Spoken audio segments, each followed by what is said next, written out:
Chapter 150 Helpers. The first section of the Xiao family had plenty of money. Qiao Xian suddenly thought about buying 2 bulls for home and raising them. But Ms. Fang turned around and said, "Not buying, they can be rented for other people." "What about just renting?" Ms. Fang had so much money in her hands, so she was speaking with confidence. She did not care if the money was spent on renting bulls for plowing. Qiao Xian complimented her mother-in-law for being so considerate. When the rake was to be made, Ms. Fang offered the money and rented the bull, so her husband and sons did not have to work so hard. They had only 7.5 mu of fields at home. The production per mu at this time was very low. The grain harvested per mu of land was just over 200 kilograms. If it was a bad year, it might be even less than 200 kilograms. The 200 kilograms was counted with shells on the rice, and only 30 kilograms of rice could be produced out of 50 kilograms crops. The whole family used to have a very tight life. With the inclusion of taros, various beans, pumpkins, winter melons, and dug-up yams in the meals, they could get through the year. When the matter of rakes was solved, everyone was very happy. Miss Su in particular, because her husband, who was the eldest son, was always the most tired of all. This year, everything became easier. However, second uncle and third uncle came to ask the first section of the family to help them make rakes. They had no bulls either, but they had plenty of money to rent the bulls, yet they did not want to spend their own savings. Ms. Fang had argued about this earlier, but it did not work. The first section had offered them enough help through the years. But this year, Ms. Fang was really confident and acted much more fiercely. She was not going to ask Xiao Dalong to offer help. Second uncle said in a pretentious tone, "Elder sister-in-law, we should help each other, don't we always do it together? How about you finish your work this year, and then come to help us?" "Right." Second uncle and third uncle were trying their best to try to convince Ms. Fang. Ms. Fang looked at them and thought to herself that these 2 men were strong outside but stupid inside. She should have seen through that before. Ms. Fang sneered. "Together? No, thanks, Dalong and Sanlang are terribly tired people every year. This year, we have rented a bull, so you 2 families can work together and solve it yourselves." "What? Where did you get the money from?" Second uncle and third uncle exchanged a look between themselves. It must be Ms. Qiao. Ms. Qiao must have offered the money.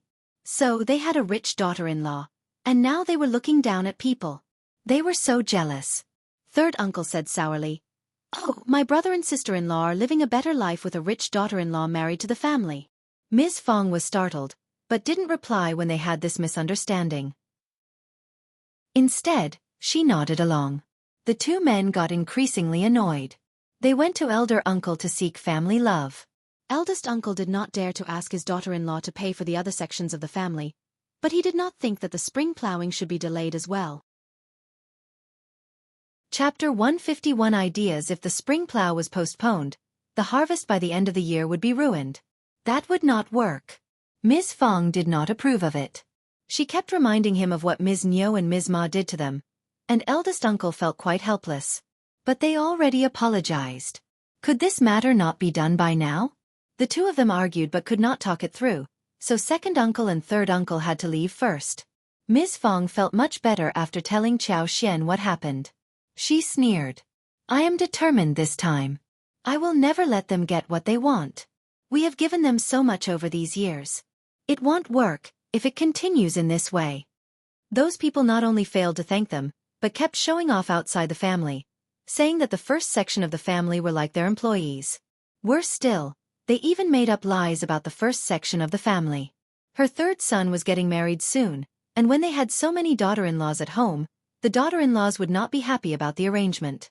Their dissatisfaction might lead to unhappiness in their own family, which would be such a pity. Those 2 sections of the family never made efforts in spring plowing, and Ms. Fang was displeased to see that they had more fields than she did. Qiao Xian smiled. "Right, Mom.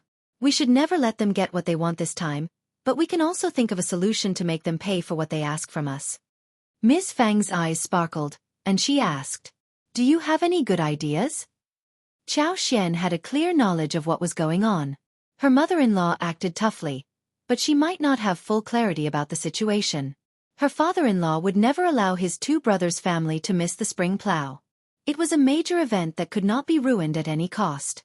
The second section of the family had a few sons, But the third section of the family had just one son who was only focused on studies. After he started to go to school and read, he believed that he was different from the rest of the family. He was definitely not going to the fields to do labor work. Therefore, they could never make any rake or finish the plowing. It would be so troublesome if they missed the spring plow and came to the first section of the family for food, when they had nothing at home to eat. They could not just be driven out of the family, right? Qiao Xian explained all this to Ms. Fang with a smile. She said that even if they offered the help, they should not do it so easily. Ms. Fang smiled. Yes, we will do as you say. I will never make them happy. Sure enough, the second section of the family and the third section of the family came to them in the evening again. Ms. Niu and Ms. Ma were present too. They were here to make an apology. The two women were not so willing to offer an apology and were really angry and irritated since that day. They had been so intimidating in front of Ms. Fang over the years. They never thought that one day they would have to apologize to Ms. Fang. But Ms. Fang was really furious this time. She did not allow her sons to offer a hand, which made the two women very worried. For the practical help they would receive, they had to tolerate the displeasure and humiliation at the moment. Ms. Fang felt slightly happy as she saw how these two women behaved. So she decided to put on the air of being the eldest sister-in-law of the family. Since you all know what mistakes you have made, I can forgive you somehow. But just look at what you have done outside the family. You are never thankful. It is so cruel of you. We have offered you so much help during the past few years, and you never remember how kind we are. No wonder the proverb goes that the more help you offer, the less thankful the receiver would be. Chapter 152 Empty Words. I understand now that the more help you offer, the more greedy the receiver will be. Eldest sister-in-law. Anyway, I will let go of this matter this time, but you have to remember not to spread rumors outside. You have to be honest and down to earth as good human beings. And you should be grateful too. Otherwise you are worse than animals, right? Second uncle and the others were so irritated in their hearts. But they had no right to counter her. They forced a smile and nodded. Ms. Fang felt even prouder. Just think before you do anything and don't break your eldest brother's heart. You all have sons and daughter-in-laws, grandchildren and everything. Don't keep turning to your eldest brother for help whenever you have problems. Your eldest brother is getting old and he can't really be of help all the time. Second uncle and third uncle felt very humiliated when they had no excuse to counter her words. Eldest brother stiffened and was silent. Ms. Niu added, Then, eldest brother, eldest sister-in-law, what about spring plowing? Oh yes, what about it? Ms. Ma added, What about going to the field tomorrow? Time is so pressing. Second uncle and third uncle nodded in agreement. Ms. Fang sneered inwardly. It seemed what she said in the past few minutes were all empty words. They were never going to become independent or examine themselves. They were so used to relying on their eldest brother for everything that they could not change the habit so easily. There were always people who could not change their nature, no matter how the environment changed. Ms. Fang said, We are a family, but we still need to have an account for everything. My sons can't help you for free all the time. Instead, we can make an exchange. Second uncle and the others nodded in agreement. They agreed because the exchange would happen in the next spring plowing time. For now, everything could be agreed upon and then later left behind. Ms. Fang knew exactly what they were thinking, seeing how easily they nodded. She sneered inwardly and added, Since we need to settle it fairly, we will write it down. They were all startled. Second uncle felt very uncomfortable. We are a family. We don't need to make it so serious, right? Why not? Ms. Fang sneered. I don't want to take advantage of anyone. What if some rumor is spread again? I only trust written words. Eldest uncle could not say a word. Ms. Niu and Ms. Ma were so angry. That episode was the bargaining chip Ms. Fang could always use throughout her whole life, right? Actually, Ms. Fang truly planned to do that. They were the ones who betrayed her, no? Second uncle did not want to prolong it any longer, and did not think that it was a big deal, so he said, Eldest sister-in-law is right, just write it down. Ms. Fang added, I won't let you suffer. Your rakes will all be made by us. Second section of the family you have 8 mu of field, third section of the family you have 7. 6 mu of fields, right? So together with rakes, the second section of the family has 19 laborers, whilst the third section of the family will have 15 right. Any problem? Second section of the family and the third section of the family were all dumbfounded. Even eldest uncle was dumbfounded.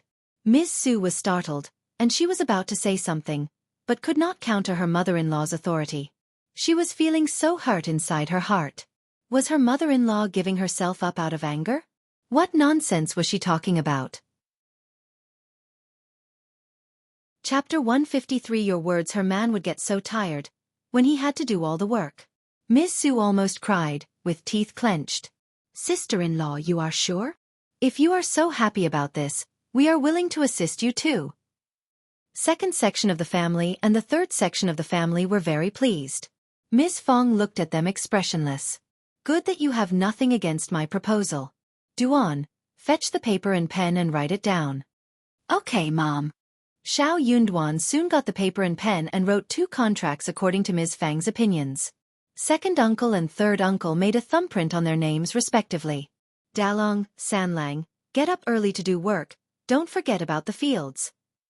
The 2 sections of the family left after getting the assurance. Eldest uncle suddenly felt guilty and he sighed. What are you doing? Why did you agree to take all the work for yourself? My sons are going to get so tired. Ms. Fang sneered. Oh, feeling sorry for your sons? I thought you would be happy. After all, they are your brothers, aren't they? Eldest uncle was struck speechless.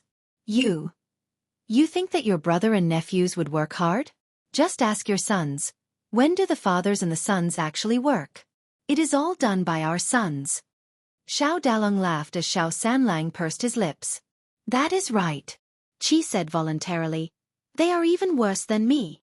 Eldest uncle, Ms. Fang threw a look at her sons and daughter-in-laws, as she put away the paper and said, Don't worry, I have my own idea, just go and rest. Ms. Fang also told Ms. Su to tell Dalong not to go to the second section of the family's field the next morning. Ms. Su felt a bit confused, but she never wanted her man to help the other sections of the family anyways, so she nodded in agreement. The next day after breakfast, Qiao Xian asked Dalong, Ms. Su and Erlang to help her work in her medical field. She was going to pay them 20 won a day as before. Ms. Su was very happy when she heard that, especially since she did not have to help the second section of the family. She even felt that her shovel was lighter than before. Qiao Xian had brought the seeds of Noto ginseng and false starwort from Manager Qin, and needed to plant them down as soon as possible. She decided to allocate 2 mu for each of them. There were not many fruit trees at the moment, so they had enough fields empty for herbs. If she was able to get the right buyer, then she could buy some more fields through Manager Qin and expand the planting of medical herbs. Or she could pick some households from the village and rent their fields for mutual planting. Qiao Xian had not forgotten about Chinese fleece flower root. She told Xiao Xiaoqi and Xiao Tao Tao about it as they headed to the mountain together. Xiao Yunduan did not follow along, but asked them to be careful. It was their goal for the day when they entered the mountains. Qiao Xian used her superpower and started the search. She could see everything within a 6 kilometers range. The only shortcoming was that the road became very bumpy as they went deep into the mountains, and they were not fast enough to catch up with the superpower's speed. Qiao Xian was not in a hurry either. She was trying her best, but also needed some luck. She had looked everywhere, as far as she could. If they really failed to find it, then it meant that there was none existing. And that was what eventually happened. Chapter 154. Second and third section of the family. But they found a lot of delicious wild mushrooms, fresh bamboo shoots, and bitter bracken. Moreover, Xiao Xiaoqi also hunted 2 wild roosters. They also found a lot of wild lilies, but they just started to grow before the mature season. Hence, Qiao Xian didn't bother to pull them out. She was going to wait until autumn, as long as she wanted. Wild lilies were not troublesome to find at all. They also found a batch of wild wolfberries. She was very interested in wolfberries, so she asked the brother and sister to take some tender wolfberry seedlings back home. They broke off a bunch of older branches, cut off the leaves and branches. She planned to take them back and place them around the flower field. In the future, they would often have fresh and tender wolfberry sprouts to eat. Wolfberry sprouts were delicious in soups, stir-frying meat, scrambled eggs, salads, and steamed dishes. Also, sprouts would turn into wolfberries as well. Wolfberries could be used to make tea and soup. They also passed a water hole, which was flowing smoothly. There was a long creek running through the mountains, and there were a lot of fish in the pools and ravines. Especially in the water pool, big fish which were longer than a foot could be seen swimming lazily in it. Xianxia and Xiao could not help but drool over the fish which they had tasted before. But for the distance away from home, they would have taken 2 of them home. Xian was quite motivated as well. She said to them, "Don't worry, when we are free in winters, we can ask everyone in the family to fetch the fish together. We can even make smoked fish when the days turn colder. The fish is so big that it is the best material for making smoked fish." Smoked meat would always be made in farmers' families every year, and some frugal families would eat smoked meat for half a year. Xiaoqi and Xiao were very happy hearing what Xian said. "Smoked fish. That sounds amazing. I will bear this place in mind, and we can come back in winters." Xian smiled. "Then we can hunt some more roosters and rabbits to turn them into smoked meat, but they have to be big and fleshy, otherwise there would only be a skeleton left." By that time, she could even find some wild boars and goats. Xiaoqi and Xiao were even more pleased. It was getting late, so the 3 of them decided to head home. Back home, Ms. Fang put the wild bracken into boiling water and blanched it over a fire, then tore it in half and soaked it in clean water. Brackens had a bitter taste and needed to stay in water overnight. But the bitterness also tasted good, like bitter melons, which was a delicious dish for people. The bitter brackens tasted even better than bitter melons. They ate up the 2 roosters and the whole family finished it all. They deep-fried the meat in the oil and it could never turn out bad. They left nothing for the 2nd section of the family and the 3rd section of the family. Ms. Qiao heard some gossip from Ms. Fang. Second uncle and Ms. Niu must have been thinking that everything was sorted, so they started to show the intimidating behavior yet again. They came to the door in anger. They wondered why Xiao Dalong and the others did not go over to help them with the fields. But Ms. Fang drove them away coldly. "What are you in a hurry for? I will take responsibility if something goes wrong. We have drawn contracts, right? What are you afraid of?" Second uncle and Ms. Niu got really angry, but they could not do anything when they heard what Ms. Fang said. Chapter 155. Here again the contract was written down and they could not deny that. Despite this assurance, they were still worried that no one would make it in time for the plowing. They got even more angry when they thought of how Xiao Dalong was helping Xian with her useless garden. Ms. Fang replied coldly, "That is something happening in our house, and of course it is more important. Also, Ms. Qiao pays them 20 won a day for the work they do. Of course they were not helping for free. What did they think? Xian had only hired Xiao Dalong for work, instead of outsiders, so second uncle and the rest could not say anything about it. Ms. Fang put that out on purpose, just to annoy them. You can never imagine how they looked when they left, honestly, it was so funny." Xian could not help but smile. "Serves them right. This is the consequence they have to bear for bullying you all these years. If they want to trouble you again, we will never allow it to happen." "Thank you so much." Ms. Fang smiled so kindly. Xian chuckled. "Mom, to celebrate this, let me cook tonight. I will make many delicious dishes." Ms. Fang laughed. All right, make anything you want, we have plenty of money. Oh, by the way, you don't have to buy rice or flour for the shared savings. I will ask Third to buy it from his share." Xian nodded with a smile. "Okay, Mom, you are the best to me." "Oh my child, you are so sweet-tongued and adorable." The fresh mushrooms were washed and thinly sliced. The breast meat of 2 roosters was taken, coated with flour and egg whites, marinated with rice wine, salt, ginger, etc., and stir-fried together. 2 eels were picked from the big water tank, chopped into pieces. Some pieces of yam were added, and simmered together with the chicken pieces. Mixed mushrooms and wolfberry sprouts were stir-fried separately. The oil pan was heated, and then the dried river prawns were put in it. The sound of swish was heard as the oil sizzled.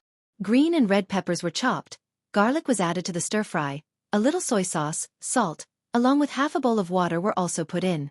The smell spread across the place, appealing to everyone's stomachs. There were still some yams left, so another plate of sugar-coated yams was made. The dishes were put on the table, and the whole family was raring to get started, feeling no longer tired. "It is so fragrant. I can eat an extra bowl of rice by just smelling the food. Me too. Eldest uncle opened his mouth but did not say anything about delivering some food to his brothers' families. When he thought of how Ms. Fang still held a grudge against Ms. Niu and Ms. Ma, he was very happy to see how happy his own children were. It was just that he had always paid too much attention to his brother subconsciously. The dinner was finished earlier than usual, especially since Xiao had cooked it. She did not like to cook under the oil lamp. Before the sun went down, Ms. Fang and Tao Tao helped with the preparations, so when they were done with dinner, the day was still bright. In the evening, second uncle and Ms. Niu came over again for the issue regarding rakes. Ms. Fang said the same thing again, that they had the contract, and there was no need to worry about the work getting postponed. She was not going to let her sons do the work. Following Xiaoxian's advice, she had decided to hire the family with bulls to finish the labor. Chapter 156. More angry. Although the price rose up to 18 won for one mu for the rake work, she was not worried about spending the money. Anyways, she was not going to tell them about it at the moment. She was going to make them anxious for a couple of more days. As for the laborers written on the paper, she was going to save them for later use. Ms. Fang answered the second section so decisively that eldest uncle could not say anything about that. He turned to second uncle and responded, "You can go home now, don't worry. Spring plow is so important that it won't be delayed at any cost." Ms. Fang understood that her husband was implicitly reminding her of this issue as well. So she sneered. Ms. Niu's eyes rolled as she smiled. "You are right, eldest brother, but it is always better to be early than late, right? We are really worried about this. What about letting Dalong come to my field tomorrow, and if fifth niece-in-law has some work to do in her yard, I can ask my sons to take it over. Ms. Zhang and I can help too." She was thinking that they could get paid for the work, at least 20 won a day. The work was taking place right in front of their home, and it would be effortless to do the work and get paid. It sounded like a great plan. Ms. Fang sneered. "Second sister-in-law, you think you are very smart, don't you?" Xiao smiled. "Elder brother and elder sister-in-law are doing great work and I don't want to replace them. If second brother is so free, why not go down to the field to finish the pending work himself? Second aunt-in-law, if you don't trust my mom, you don't have to wait for us." "That won't work, we have a contract, you can't deny that." Ms. Niu waved her hands hesitantly. Ms. Fang threw a sarcastic look at her husband. In this case, just go home and wait. Could her husband see the truth? They would rather wait for others than go to the field to do their own work. They wanted her sons to take over the tough task. If they really treated the first section as a family, why did they keep mentioning the contract? They were waiting for her sons to do the labor work. They were even trying to steal her sons' easy jobs. Eldest uncle was suffocating under her gaze, and did not dare to meet his wife's eyes. But Ms. Niu did not want to give up. "How about you hire 2 more people and get the work done as soon as possible?" Xiao replied. "No thanks, I like the work to be done slowly." Ms. Niu glared at her. "You don't want my sons to make money from you. Obviously I need to think about my own brother and sister-in-law first, right? Second aunt-in-law?" Xiao smiled as she countered smoothly. Xiao Yunduan, who found Ms. Niu to be talking too much, tugged at Xiao. "Dad, Mom, we are going to bed." With that, he left the place. Xiao gave Ms. Niu a smile and left as well. Ms. Niu. What was she smiling for? Everything about her was so irritating. When second uncle and Ms. Niu left, they were only discussing the eldest sister-in-law. What is Ms. Fang doing? What is she thinking? She can't be trying to trick us, right? Of course not, we have drawn a contract. Well, let's just wait and see. If she tries to fool us, we will go and sue them. Anyways, Ms. Qiao has the money to compensate us. That sounds reasonable. They were so annoyed thinking how arrogant Ms. Fang had become after having Xiao on her side whilst they seemed to have gotten no benefits. The following day, Xiao took Xiao Tao and Xiao Xiaoqi to the mountains in search of Chinese fleece flower root. The herb field in the yard was not yet sorted, so Xiao Dalong and his wife as well as Xiao Sanlang were still working in it. It would take one more day before they were done with it. The seedling work could begin once the water was poured in the soil, which would be finished by the evening. Chapter 157. Finally hearing that their fifth sister-in-law was also working hard to make money, the three of them were very devoted and careful. Xiao Dalong and Xiao Sanlang were relatively innocent-minded. What they needed was to level the field well so they could face their fifth sister-in-law truthfully, especially since she was always very nice to them. But Miss Su had her own ideas. She decided to learn how to plant the valuable herbs so she could try to do it on her own for her family, and earn some extra money for herself, which would make her very happy. Qiao Xian and her team still did not find the Chinese fleece flower root over 500 years old. They found one that was over 100 years old, but it was not enough for her purpose. They found some mushrooms and other mountainous stuff, which they took home. It was in the middle of May, and the mushrooms were barely seen. They were usually available around autumn. High on the cliff, Qiao Xian saw lithophytic orchids, which were quite valuable, but she said nothing about them. They were at a very high and dangerous place, and she did not want Qi to take the risk. Also, she herself could not reach there either. They found 3 more Ganoderma lucidum, one of which was noticed by Xiao Tao Tao. They picked them carefully and put them away. Qiao Xian did not put them into space. She found the other 2, and with the help of her superpower, she delivered them into her space without being noticed. The space was not as greedy as before, and did not steal anything from her. Gastrodia, polygonatum and other medicinal materials were also found. But they were relatively fragmented, and the pharmacies may not accept them. Hence, they gave them up to avoid wasting time. They even saw a herd of over 20 to 30 wild goats walking by, eating grass, which made Xiaoqi drool. But the flock was very far away, and they did not have time to capture them, otherwise he would have been able to hunt and take one home. The flesh of wild goats was tender and tight. What a pity! Qiao Xian smiled. There are numerous animals in the mountains. Don't be sad. We will always run into them. But, are you capable of hunting such a large-sized wild goat? Xiaoqi smiled.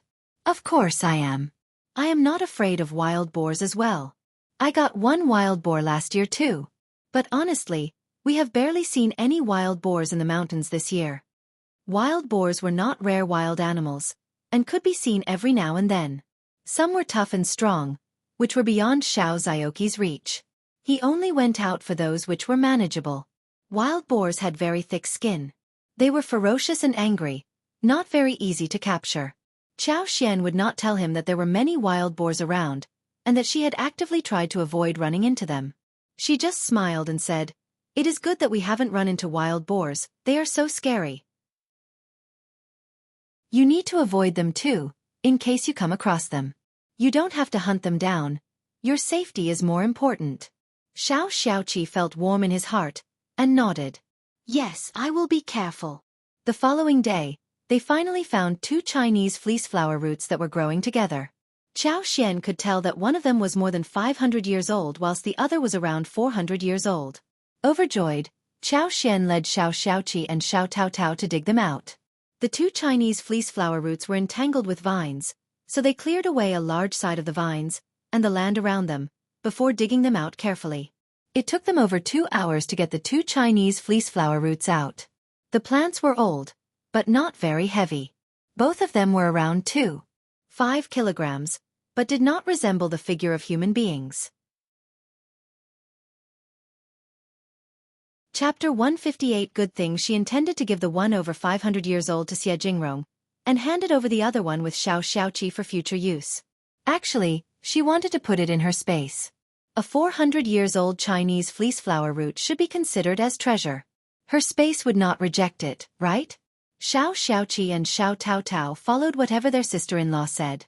They were so lucky that they not only found Chinese fleece flower roots they needed, but also another good thing called Chinese masona.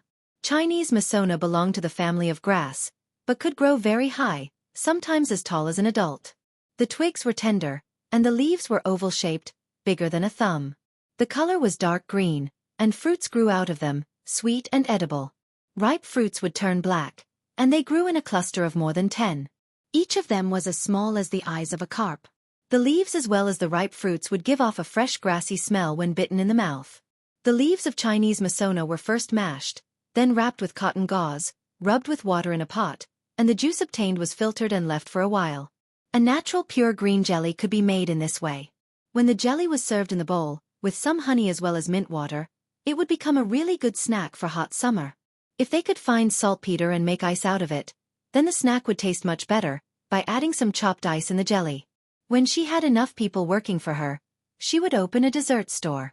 Qiao Xian chopped a large bunch and decided to plant some Chinese masona in her flower field. She could even make jelly as a snack whenever she had time. She thought of another thing that could be used to make jelly, namely the creeping figure. The creeping fig was a far better option to make jelly than Chinese masona. When ripe creeping figs were dried, the small seeds inside could be collected and grounded for making jelly. It was much easier to make and store that. But the creeping figs would only ripen in August and September. At this time of the year, the creeping figs were just beginning to bloom. The creeping figs were growing wildly and broadly, and could be found easily. She would focus on this business in a couple of days and bring them home too.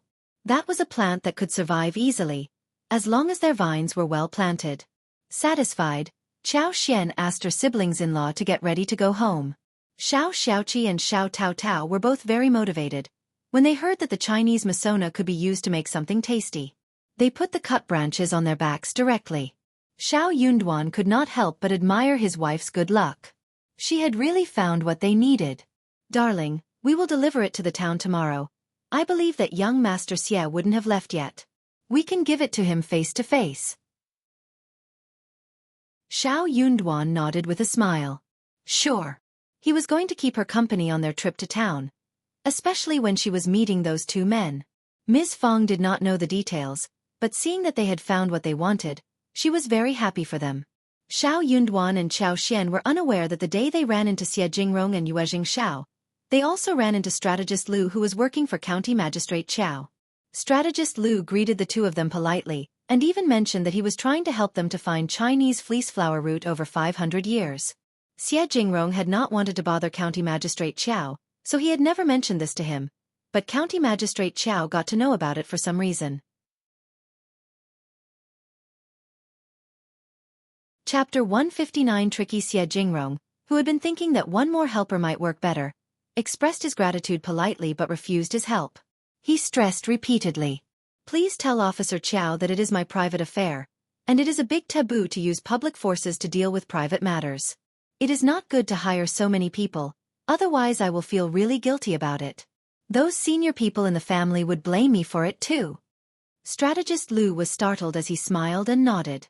You are right, absolutely right. Young Master Xie, don't worry, I will never deal with private things using public forces, never. Strategist Lu informed County Magistrate Qiao about it, and the magistrate had to drop the idea of getting the staff to search for the plant or putting up the poster of offering prizes to those who found it. But he was not going to drop the idea of sucking up to the Xie family.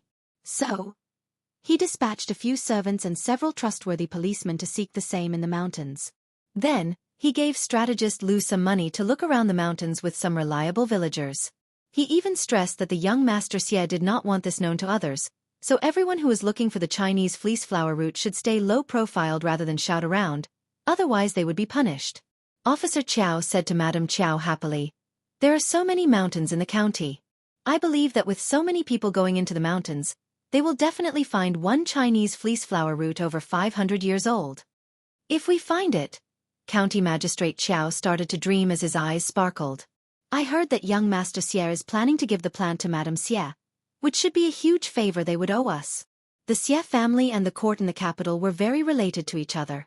The Xie family had enormous contacts in the capital, and Xie Jingrong's grandfather was a lord who was in grace. It would be easy for him to get a position in the capital, when he did this favor for that man. Madame Qiao got excited as well. She crossed her fingers and said, Please Buddha, please give us the blessing. If it happens, all will work out so well. Madame Qiao's eyes rolled as she smiled. 500 years or 400 years, or less, the year is not fixed. It is just a Chinese fleece flower root that is old enough. As long as we can find one that is over 100 years old or just 50 years old, the Xie family would owe us a big favor anyway. That was such a treacherous thing to say. It basically meant that no matter whether the thing found was right or not, since they made some effort, they should receive some favor. Officer Qiao's eyes sparkled. He laughed. That is a good idea. After all, he was really willing to help young master, but it was never easy to find a Chinese fleece flower root over 500 years old. If he managed to find one less than 500 years old, it could still be handy for young Master Xie. It was the effort he was exerting. Young Master Xie was talented. He was young and could not stand being embarrassed. If they exchanged a few amiable words after this, the Xie family would definitely have to owe them a favor, no matter what. Chapter 160 favored Madam. Whenever it was festival time, they could just give some presents to the Xie family, and that was how they would be able to actually shorten the distance between them too. The bigger officer Qiao dreamed, the more he liked his wife. You are such a smart helper. Madam Qiao smiled proudly. We are one family and are bound together. Your honor will be my honor, so I have to pay attention to your affairs. You are so good, haha. Officer Qiao laughed loudly. Early in the morning, Qiao Xian spread the seeds of some plants with Ms. Su and Xiao Tao Tao, before heading to the town with Xiao Yunduan. In order to show enough importance to the matter, Qiao Xian found an appropriate-sized box from her useless dowry and put the 500-years-old Chinese fleece flower root inside it. Yuezheng Xiao had told them about their lodge when they bid farewell to each other the last time, so Xiao Yunduan and Qiao Xian headed directly to the hotel once they reached the town. Yuezheng Xiao and Xie Jingrong had been resting at the hotel due to the strenuous mountain climbing a couple of days ago. Hearing about their visit, Yuezheng Xiao smiled and asked his servant to invite the couple in. Xiao Yunduan and Qiao Xian were here to deliver the Chinese fleece flower root. Xie Jingrong was overjoyed and also surprised. He thanked them again and again after seeing the large-sized, fresh-smelling plant, and headed to Mingren Tang along with them for Manager Qin to identify the age of the plant. Manager Qin was dumbfounded as well. He had never expected that they really could find the Chinese fleece flower root.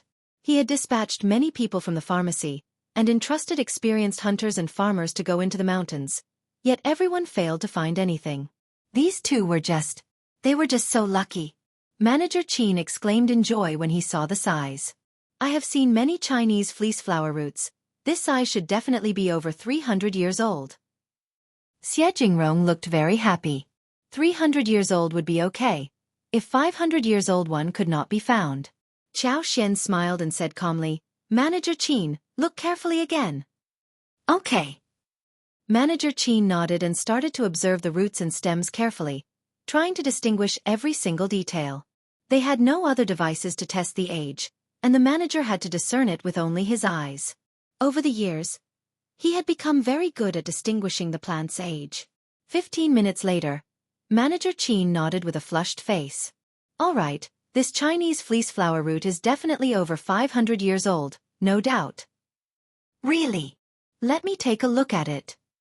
Yuezheng Xiao and Xie Jingrong spoke up simultaneously. One of them thanked Xiao Yunduan and Qiao Xian out of politeness, whilst the other looked at the Chinese fleece flower root curiously, as if hoping that it would bloom.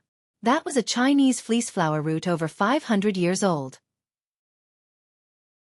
It was such a rare thing. The entire group was happy after they left Mingren Tang. Xie Jingrong invited the couple to have a drink at the tea house, whilst his servant had run back to the hotel to fetch the gift. Soon the servant came over. Xie Jingrong opened the brocade box, and there was a jade lying in an apricorn-colored brocade. It looked so white and pure, showcasing some bright circles around it. It was definitely not cheap. Xie Jingrong smiled. Thank you so much, young Master Xiao and Mrs. Xiao. If you ever need my help, please bring this jade to the Xie family, and I will do all I can to give you a hand. Chapter 161. Qiao Xian's used the Xie family was going to use the Chinese fleece flower root to put in the medicine for Madame Xie. Money was never going to be enough to pay back this favor. That was why Xie Jingrong offered something else. He could tell that the couple did not lack money, or at least, they were not worried about wealth.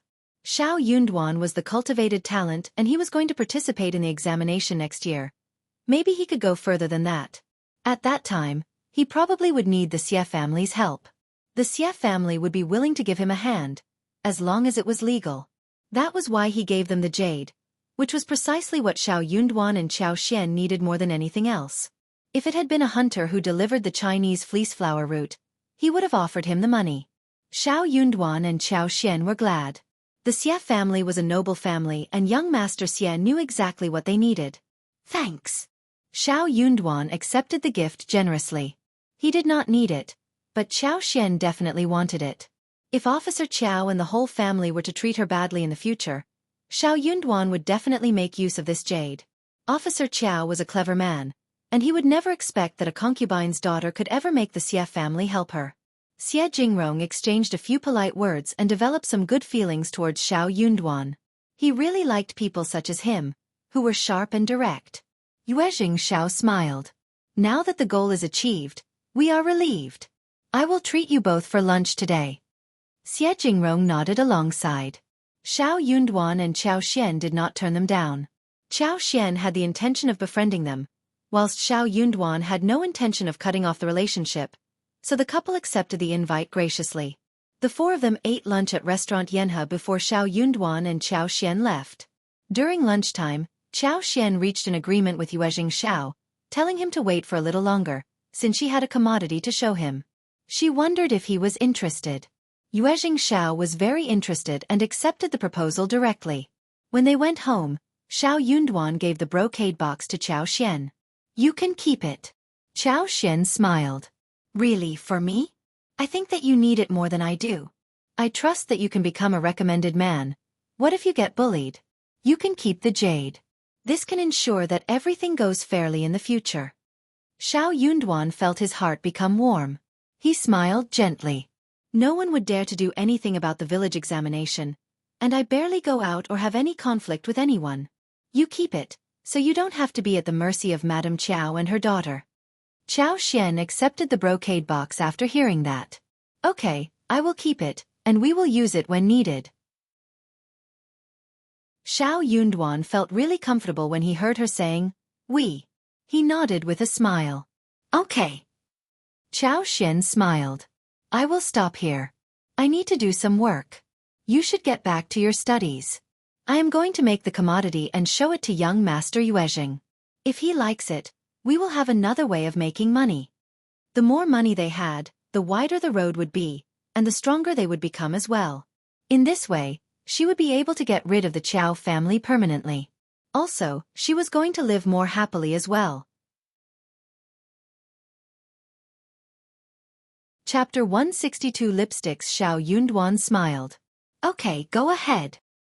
He had no idea what other strange thing she was going to work upon. Xiao Yunduan was confused. Exactly how many strange books had she read?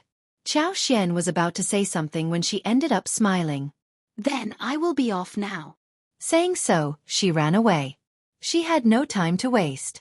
There was only half a day left. Qiao Xian asked Xiao Tao Tao to give her a hand.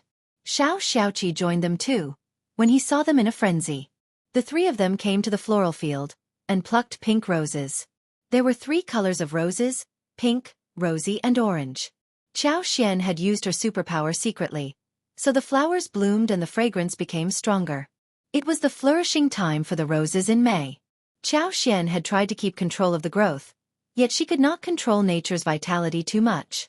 Moreover, she needed to get down to making lipsticks as soon as possible. If she used her superpower, the roses would keep blooming until the end of June. Apart from these, there were China roses which bloomed throughout the year.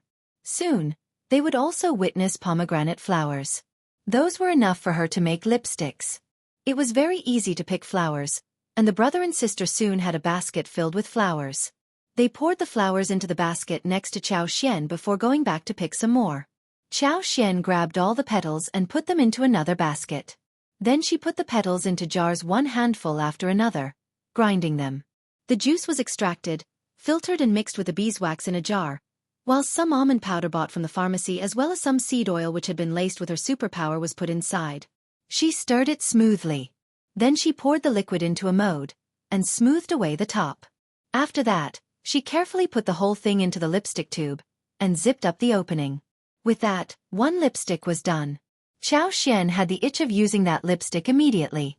It looked smooth and bright, fresh and tender, giving out the fragrance of roses. Perfect. It took almost 2 hours before the whole thing was done. It was evening when the first batch was finished. In the end, they had 12 tubes of lipsticks. They all had the same color, a beautiful deep pink shade. She was going to fetch red roses, and deep red-colored China roses as well as orange-color roses for another batch respectively. With that, all the samples would be done. She was going to mix the color so different shades of lipsticks could be made. And she could even make use of different kinds of mountain flowers, wild flowers growing in different seasons for all kinds of lipsticks. Xiao Xiaoqi and Xiao Tao Tao were confused when they saw the strange thing that their adorable fifth sister-in-law had made. Fifth sister-in-law, what is it? Is it for fun? Xiao Xiaoqi asked after some time. It was not food, apparently, but was it a toy? How could it be a toy? Xiao Xiaoqi really could not fathom what it was. Xiao Tao Tao blinked in confusion as well. Qiao Xian smiled. That is called lipstick. Same as a blusher but for lips. Xiao Xiaoqi was still confused, but Xiao Tao Tao's eyes brightened. Aha! She finally realized what it was. Fifth sister-in-law, is it for lips? It looks so good, beautiful and convenient. Xiao Tao Tao cheered excitedly. Chapter 163 Achievements. No girl could resist such a novel thing. Xiao Tao Tao's eyes sparkled as she looked at the lipsticks in Qiao Xian's hands. She could not help but feel excited. Her eyes were conveying only one thing. She really wanted to try it. Tao Tao is right. Qiao Xian said, we can make some more these days. Tao Tao, I will give you one of each color, as well as 41 a day for all your hard work. Thank you, fifth sister-in-law. Xiao Tao Tao cheered. I don't need a salary, these lipsticks will be enough for me. She had hoped to get only one, because she knew that lipstick would be expensive and it would be sold for money. But she did not dare to say a thing. She would like one in each color, because the lipsticks looked really beautiful. You are working for me, so you should be given a salary. My sister-in-law should be dressed pretty and wear beautiful makeup. Qiao Xian laughed. Xiao Tao Tao flushed out of shame. You are laughing at me. No, I am not. You are very beautiful and the lipstick will make you look even more so. The two girls were talking happily among themselves, but Xiao Xiaoqi was still confused. After a long while, he found himself remarking. So, this lipstick is to dab the lips, but that would make people look like monsters. Xiao Xiaoqi could not understand the concept of lipstick. What do you mean? You know nothing. Xiao Tao Tao glared at him. Lipsticks work better than lip flushers. It is a very good thing. Xiao Tao Tao looked obsessed. Fifth sister-in-law, you are so clever and so capable. Xiao Xiaoqi. He scratched his head, not daring to say anything that might make his sister displeased. But could these lipsticks really make money? He was very confused. However, he was even less sure when he saw how excited his sister and fifth sister-in-law were looking. In one word, women were so strange. The following day, Qiao Xian, Xiao Tao Tao, Xiao Xiaoqi and Ms. Su started to work in the floral field early in the morning. They were loaded with a lot of work. They had to make rosy, dark red and orange-colored lipsticks within the day. The three of them were responsible for picking petals, cleaning, and grinding. Xiao Tao Tao was a fast learner, so Qiao Xian even let her filter the juice, whilst Qiao Xian was engaged in other processes. Qiao Xian was thinking about buying some more things when she had more money, since grinding petals was a very difficult task. She wanted to get 3 jade-like small grinders to grind the petals, which should be easier than grinding by hand. They needed to improvise other tools as well. At the end of the day, everything was coming together nicely. They not only had lipsticks, but Qiao Xian even made 2 lip balms with mint and gardenia flavor. It was a cream with light green and yellow color, very good for moisturizing the lips. Xiao Tao Tao loved all of them. Her eyes were sparkling when she saw the lipsticks. Ms. Zu's eyes were sparkling too, but she was trying to press down the eagerness. She could not afford to use such a thing, and would feel embarrassed if she applied it. She could ask the fifth sister-in-law for 1 lipstick and put it on in her room. The lip balm was also enticing, which should be good to put on since it was transparent. Qiao Xian was quite generous. She gave each of them 1 lipstick of every kind. Xiao Tao Tao cheerfully accepted them with gratitude.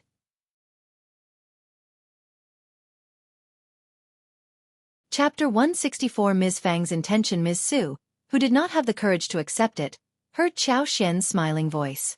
Just take it, elder sister-in-law. Lip balm can be used every day. It is colorless. You can also put on lipsticks to make yourself look much more attractive. You can even give it to someone else as a present. I will go into town and visit the Flusher's store so I can buy some skin cream for you, which together with a lipstick, will make you look much healthier. Motivated, Miss Su thought about giving one to her own sister and sister-in-law. It would be a very practical thing to add to her face. So, she thanked her and accepted the gifts with a smile. When they came home from the floral field, they ran into Ms. Niu and Ms. Ma, who were still pestering the family about the spring plowing. The two women were so angry but could not say a thing. They tried to reason with Ms. Fang. Ms. Fang looked calm and replied the same thing over and over again. We have drawn contracts. You don't need to worry about anything. I will take the responsibility if your fields are ruined. That made Ms. Niu and Ms. Ma even more annoyed. It was the spring plowing. What if the plow is postponed and they had nothing to harvest before autumn? They would have to starve. Of course, they were really anxious. What was Ms. Fang planning? Seeing their anxious look, Ms. Fang felt really glad within her heart. She was going to make them become even more anxious, so they would have no heart to eat or sleep. Seeing Qiao Xian return, Ms. Ma could not help but throw her temper at her. What are you doing outside every day? No daughter-in-law should behave like this. You are so ill-mannered. Qiao Xian chuckled and blinked. Third aunt-in-law, my mother-in-law approves of my idling outside. She loves me. Ms. Fang sneered and snorted. Yes, I love to see my daughters-in-law having fun and they can do whatever they want. I am quite satisfied with them. They are so kind and well-behaved. Ms. Ma was so irritated that she was speechless. Ms. Fang was being so arrogant because she had a good daughter-in-law. Well, it seemed that a rich, good daughter-in-law could make people arrogant. That made her feel even worse. Without the intention of speaking with them any more, Ms. Fang said impatiently, "You can go home now. I have already promised you. What are you afraid of? Do you not trust me?" Ms. Niu forced a smile. That is not true. Well, okay then. Ms. Niu, we will wait until you fulfill your promise. You won't starve us, right? Otherwise, we will have to come to your home to eat. Ms. Fang laughed. Are you still asking again when you know about this already? Ms. Niu. Ms. Fang added. But you are wrong. I have only taken responsibility for your rakes. Not anything else. Don't come to me no matter whether you have food to eat. You can't keep taking advantage of us all the time. Ms. Niu was stuck in words. When the two women left, Qiao Xian told Ms. Fang about lipsticks. Ms. Fang did not have much knowledge of it except that it did look exquisite and made her speak highly of it. It is going to sell well, right? Qiao Xian nodded. Definitely. Cheerfully, Ms. Fang said, Okay, only you are able to come up with an idea like this. Keep the money well and don't tell anyone. Of course, Mom. Ms. Fang smiled and stressed that to Ms. Su, who promised her as well. She was not going to counter her mother-in-law. Chapter 165 Bad for Money. Although she was very jealous of her fifth sister-in-law who kept making a lot of money, she knew pretty well that she was not capable enough to do the same all by herself. Therefore she was envious, yet happy in the present situation. After all, when fifth sister-in-law made a fortune, she was benefiting from it too. Moreover, fifth sister-in-law had told her that there would be numerous tasks for them to do in future, and she would be paid for all the work, like the 40 she received today. She gave 21 to the shared savings, and the remaining 21 was left for her. Qiao Xian was cooking dinner tonight as a celebration of what they had achieved in the daytime. They still had 1 duck remaining at home.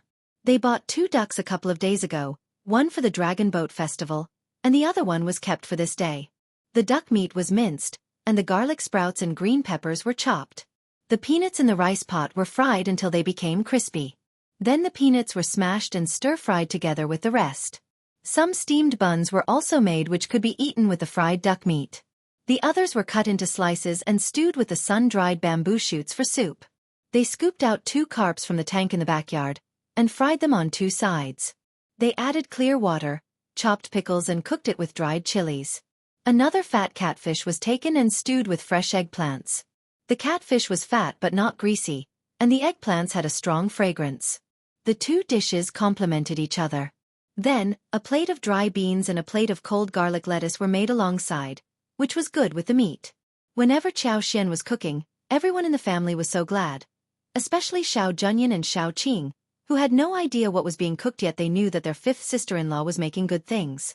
Seeing the fish and meat served on the table, eldest uncle was really concerned about the spending. The fish was all right, but what about the duck? How could they kill ducks when it was not festival time? They were villagers. They should not live like this. The money could not be used to live such a spoilt life. But he said nothing when he looked at Xiao Xian. She had always said that she bought these with her dowry, and there was no way for him to counter it. Therefore, he could only eat the food and feel guilty for his brothers. The following day, Xiao Xian asked Xiao Xiaoqi and Xiao Taotao to accompany her to the town. She did not want Xiao Yunduan to come along. Xiao Yunduan's main mission was to study, and he could not possibly travel with her all the time. Also, he did not have to go along this time. She had told Yuezheng Xiao that she would bring the lipsticks to him, that was all. She was determined that Xiao Yunduan had to agree to her proposal. He kept reminding her to conceal her face so the Qiao family would not notice her. The three of them entered the town and went to the hotel. Xiao Xiaoqi and Xiao Taotao had never met such handsome and noble-looking young masters, so they felt a bit restrained. They were both dumbfounded. Xiao Xian stabilized them. She needed their help in the future, and needed to bring them along to experience the world so that they could gradually get better. It was normal for village people to meet city noble young masters and react like this for the first time. If she needed to broaden their horizons, she would need them to move around more often. "What have you brought for me, Mrs. Xiao? Let me have a look," Yuezheng Xiao said happily. He was very curious. Second miss of the Qiao family was a lot of fun. Xie Jingrong was present there as well. He was curious too, but he was not as unrestrained as Yuezheng Xiao. Xiao Xian smiled. "I only bring good things to you, young master Yuezheng." Chapter 166. Yuezheng Xiao's appearance. She opened a long, rectangular box. Yuezheng Xiao and Xie Jingrong turned to look at it subconsciously. "What is it?" It was a white porcelain tube depicting various flower patterns in the size and length of a finger. What was this? Yuezheng Xiao was a well-informed person, but he was very confused at the moment. Xie Jingrong blinked and was confused too. Xiao Xian smiled and took out one lipstick. She removed the lid and twisted the tube. A rose-colored creamy-looking stick came out of the tube gradually. The top of the cream was smooth and gentle, looking very beautiful. "What is this?" "Something I made. I call it lipstick." Xiao Xian smiled and explained. "Something like a lip flusher, but much more handy. Qi, come here." Xiao Xian summoned Xiao Xiaoqi, who came to her with a nod. She had a husband and Tao Tao was also a maiden, so she could not possibly show her hand generously to other men. It would make her look less virtuous. So, Qi had to do that work. Xiao Xian pulled Xiao Zioqi's hand. She told him to make a fist and pasted it over the back of his hand. A touch of shining rose color could be seen. "Look at this, young master Yuezheng. Isn't it convenient? I have other various colors apart from this. Also, don't worry, all the materials used in this are safe. They can be put on without any concern." "This is so wonderful. It is great." Yuezheng Xiao was born in a business family which did not deal with cosmetics, but he could tell that the goods in front of him were going to be really popular. His eyes sparkled, and he got excited. He could imagine that once this thing called lipstick was put out in the market in the city, it would draw the attention of many noble ladies, madams and girls. This looked much better than lip flushers. No one would want to use lip flushers when they had a tube of this. Yuezheng Xiao was a straightforward person, so he said to Xiao Xian, "Mrs. Xiao, I will take all of your lipsticks. Give me as many as you have currently. We can also sign a contract where I want you to supply your lipsticks just to me. Don't worry, I will give you the best price. You will not be tricked, I promise." Xiao Xian had been thinking that he would be interested in lipsticks, but she had not expected that the deal would be signed so smoothly. But this was exactly what she was looking for. Xiao Xian had been thinking about the buyer after she decided to make lipsticks. She was not going to expose herself, for sure. It wasn't easy to find a buyer, because that person had to exceed her father's position. The person also needed to be straightforward, honest, and open-minded about using all kinds of channels. Yuezheng Xiao's appearance solved her problem. First of all, this man did not think highly of her father, which was what pleased her a lot. Moreover, Xiao Xian more or less understood his personality, for example, he never looked down at her or Xiao Yunduan, and treated them equally and politely. Also, on the day when they were seeking shelter from the farmer's family, he even accepted the ginger soup from that farmer's wife politely and expressed his gratitude to her. Not every rich man would be as well-mannered as him. Since he did not need to pretend to be this polite, it showed that his behavior was real then. It came to Chinese fleece flower root. A Chinese fleece flower root over 500 years old was so rare that he only spoke highly of it, rather than showing any greed.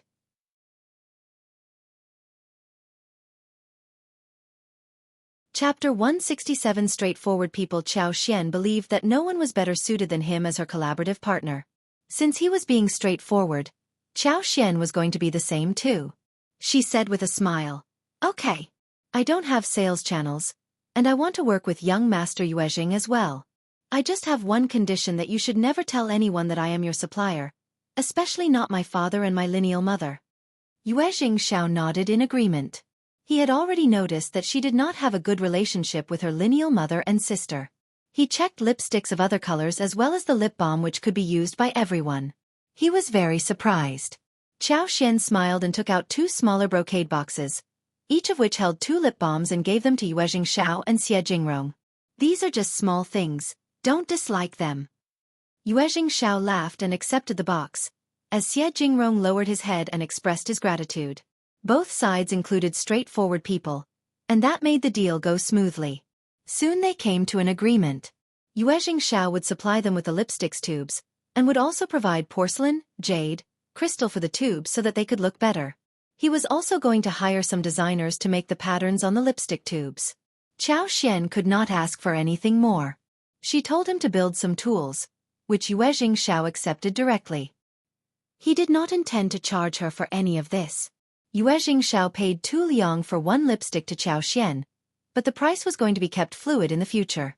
It would change according to the market, and could be adjusted every half a year. Qiao Xian had no objection, because all these conditions were very good for her. Qiao Xian expressed her gratitude for the pricing of 2 liang per lipstick. Lipsticks were handy compared to the lip blushers, but they were not very precious. They were just novel items. Therefore, the pricing had to be reasonable. Also, Qiao Xian did not spend much on making these lipsticks. She used her own flowers and beeswax. The labor fee was the biggest expense, but 2 liang for 1 lipstick was already well enough in her budget. Yuezheng Xiao would sell each lipstick for 4 or 5 liang. Moreover, he would raise the price of the lipsticks when they were sold in the capital or flourishing cities in the south.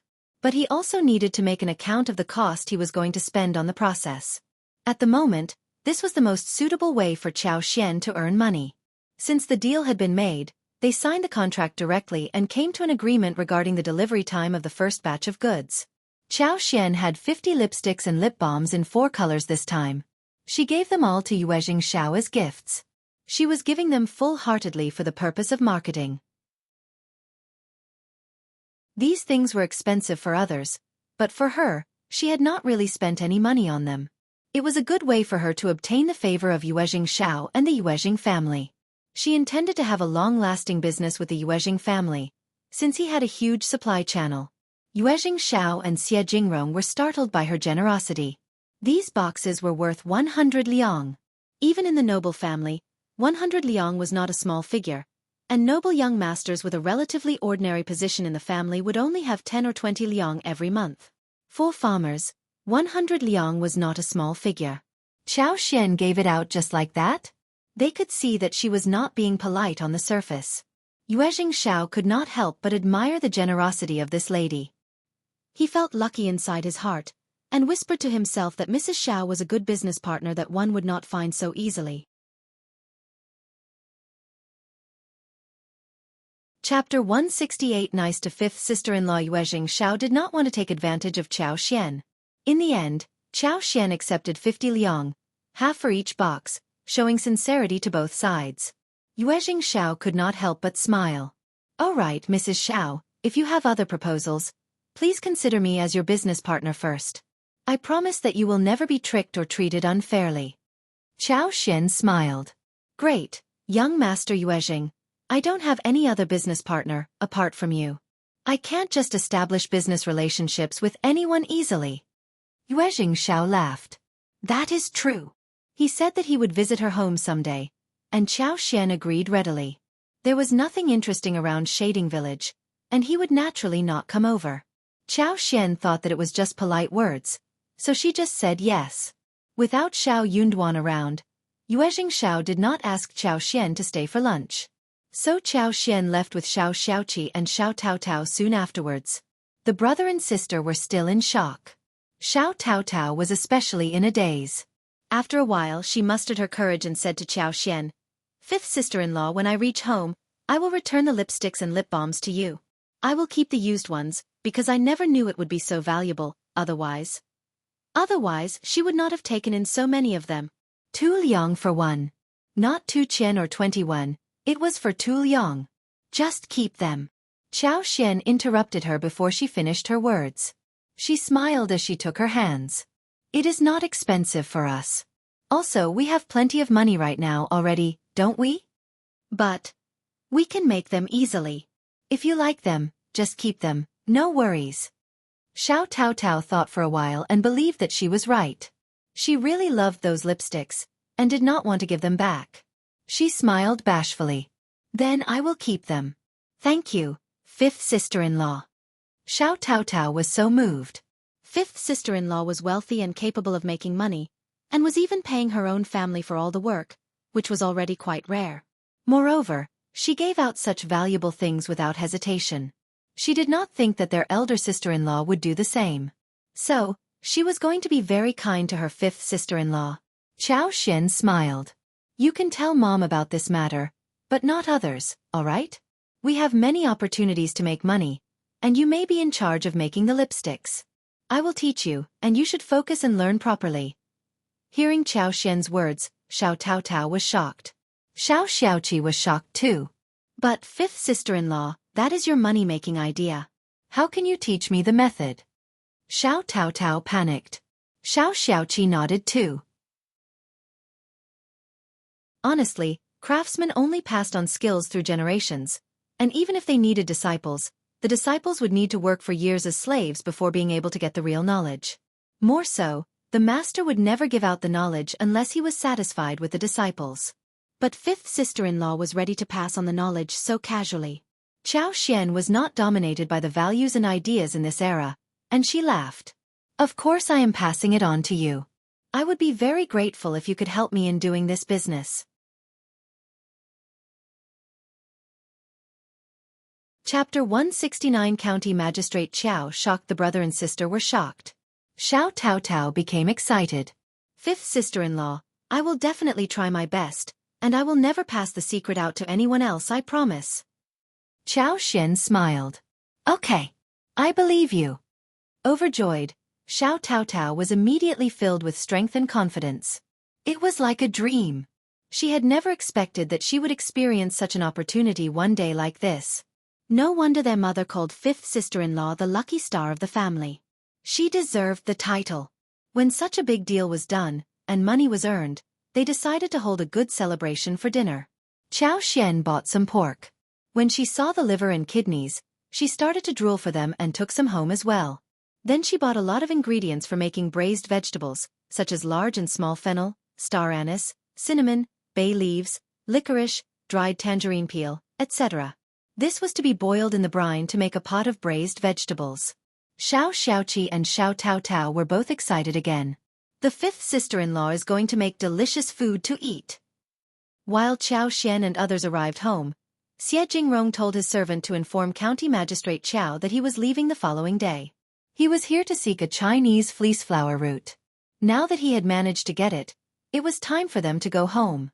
His grandma was waiting for the plant to add to the medicine. County Magistrate Qiao had received him well before. Out of politeness, he should inform the official about his departure. Yuezheng Xiao decided to hurry home too. He needed to start the business of lipsticks. He intended to make it a part of his private business. He did not intend to share it with his family. His family was not at peace. When County Magistrate Qiao heard the message, he was shocked. He was leaving already? He and Strategist Liu had a discussion about who came to the hostel for a visit. Strategist Liu asked implicitly why Xie Jingrong was leaving so suddenly. Wasn't he here to find a 500 years old Chinese fleece flower root? Xie Jingrong decided not to conceal the truth. He smiled. I am lucky to have found the requisite plant, so it is time for me to go home. Strategist Lu was shocked. You are indeed lucky. But where did you get the Chinese fleece flower root? I mean, there are many tricky farmers here in the mountains, and I am worried that you may have been tricked. Our old master is the officer here, and if he can help you check it out, maybe its authenticity could be checked. What do you think, young Master Xie? Strategist Lu was indeed a loyal servant of Officer Qiao.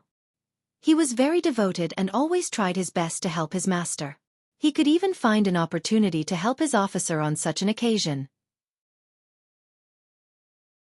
But he didn't stop to consider that Xie Jingrong, the lineal, eldest grandchild of the Xie family, was well educated despite the fact that he had never taken the imperial examination. A strategist like him could never trick a talent like him. If he was so stupid, how could the Xie family have allowed him to go out alone? The Xie family would be worried about the trouble that might be brought about. Xie Jingrong had seen through strategist Lu's plan. Officer Qiao was trying to make the Xie family owe him a favor. How shameless that man was.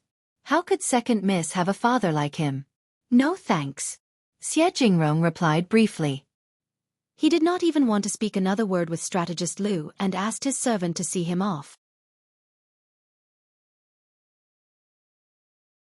Chapter 170. Shameless. Strategist Lu found him absent-minded and realized that he was trying to turn him down. He did not dare to make a scene in front of him. He pretended to put on a smile and left. He hurried back to the governmental office and passed on the message to Officer Qiao. Officer Qiao was disappointed and also a little anxious. The Xie family was a first-class family, and when he saw such a great opportunity slipping away in front of him, he felt heartbroken. Officer Qiao went to Madame Qiao and asked her for an idea. His wife was a good helper. She has come up with many good ideas during these years. He was so anxious that he went to ask her what opinion she had. Madame Qiao found it a waste too. Young Master Xie is so lucky. How can he get a Chinese fleece flower root over 500 years old so fast? Which unruly man got it for him? He should have passed the message to you first when he found a great thing like this. We must find out who that person is and punish him. Also, young Master Xie got that precious thing here in the county, and you are the officer. He should thank you too. Madame Qiao sounded so shameless when she said this. Officer Qiao was the officer of the county, but he was not a man with endowment. Why must he examine everything that was discovered out of the land? But an ambitious man like him did not find anything wrong about it. He agreed with his wife totally. What can we do? Madame Qiao thought for a while and said, Old Master, don't we have a Chinese fleece flower root under 100 years old? We can give it to young Master Xie tomorrow when they leave. It could be given as a farewell gift we are presenting, correct? They did obtain a Chinese fleece flower root, which was huge. So he asked someone to confirm the age, which was between 50 to 100 years old. Officer Qiao kept the plant and decided to have this delivered, if he truly could not find the right one. Madame Qiao's words motivated him. Yes, they could just give a present no matter what. Young Master Xie would be forced to treat it as a favor. If that young man asked for confirmation from others, he could just get someone to tell him that it was over 200 years old, which was precious enough. Young Master Xie would owe him big, when he had such a precious thing delivered to him. He would definitely accept the present when he presented it the next day. Young Master Xie would have no time to turn it down. Officer Qiao found this idea to have merit. He greeted his wife and said, This is good. My darling, you have come up with such a great idea. Madame Qiao was proud too. Women should treat their husbands well. I am doing this for you, old master. You are the supporter of the family. She took this opportunity and begged for mercy on behalf of Qiao Wei. Wei is simply spoiled. She was annoyed with Xian, otherwise she would not have done that. Now she has admitted her mistake. Please, don't ground her for any longer.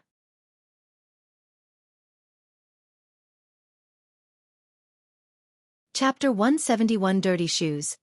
Old Master, don't worry, I will definitely discipline her and she won't mess around anymore. Officer Qiao could not help but frown when he heard about Qiao Xian. He said disdainfully, The second miss is so useless. She won't achieve anything in her life. I can just give her up, but Wei is different. She is going to marry someone good in the capital, and she has to learn to behave well. Otherwise she will cause a lot of trouble in the capital. You have to learn how to rectify her temper properly." Hearing what he said, Madame Qiao was feeling both glad and proud. She had been making plans for years and Xiao was now nothing in her husband's eyes. Well, that bitch was really nothing. She was not even good enough to hold Weiss' shoes. Old master is right. I have not been cautious enough. I thought that a maid could do whatever she wants when she is at her own home and that she will behave well when she is married. That is why I decided to spoil her a little. You are the one who treats Wei the best. Don't worry, old master. I will pass on your message to Wei. She will definitely understand your intention, and a kind girl like her would surely correct her mistakes. As for Xiao, Madame Qiao said nothing more. There was no need to mention her at all. In her eyes, she was just a weed that would stain her shoes, after stepping on her. Officer Qiao was gratified. He sorted his beard and nodded. That is right. In the first section of the Xiao family at the village, the Chinese Masona picked from the day before was already planted in the floral corner of the field. Xiao decided to make a meal to bring in the taste. That thing was very easy to make. The leaves were mashed, a double layer of cotton gauze was used to wrap it, and then it was rubbed in the basin with cold water. After rubbing and filtering twice, it would sit there for a couple of days. She also got a huge amount of mint leaves from Xiao Tao, who minced it so as to extract some juice from it. She made a huge bowl of brown sugar and added some honey into the bowl. When the jelly was made, she carefully added 1 spoonful to the bowl, mixed it and added some brown sugar water, some mint juice and served it to everyone. Xiao Tao was instantly attracted to the jelly-like texture, smooth and sweet. This is called jelly. So tasty, better than the pastry bought in the town. Fifth sister-in-law, can we sell this too? There are still many Chinese Masona in the mountains. We can use them. Yes, we can try that. Yeah, it is so tasty. Miss Fang was astonished as well. She ate 1 bowl and praised Xiao. You are really clever to find such a wonderful trick. It is a good snack during summer. Miss Fang did not care if they had to use some sugar in it. Xiao served a bowl to Xiao Yunduan, who was busy studying at home. She blinked and asked for praise. What do you think? Xiao Yunduan took 1 bite and the sweetness went straight into his heart. He nodded. It is so tasty. No one else would be able to think of how to make something like this. That is right. Xiao was satisfied and proud too. Let me think more about this. Maybe, we can add more ingredients for better taste. Mint and sugar were the fundamental things for jelly. Some other spices, like raisins, chopped walnuts, almonds, shredded hawthorn, sweet red bean paste, milk, juice, chopped fresh fruits could also be added alongside. Xiao Yunduan smiled. You will definitely figure it out.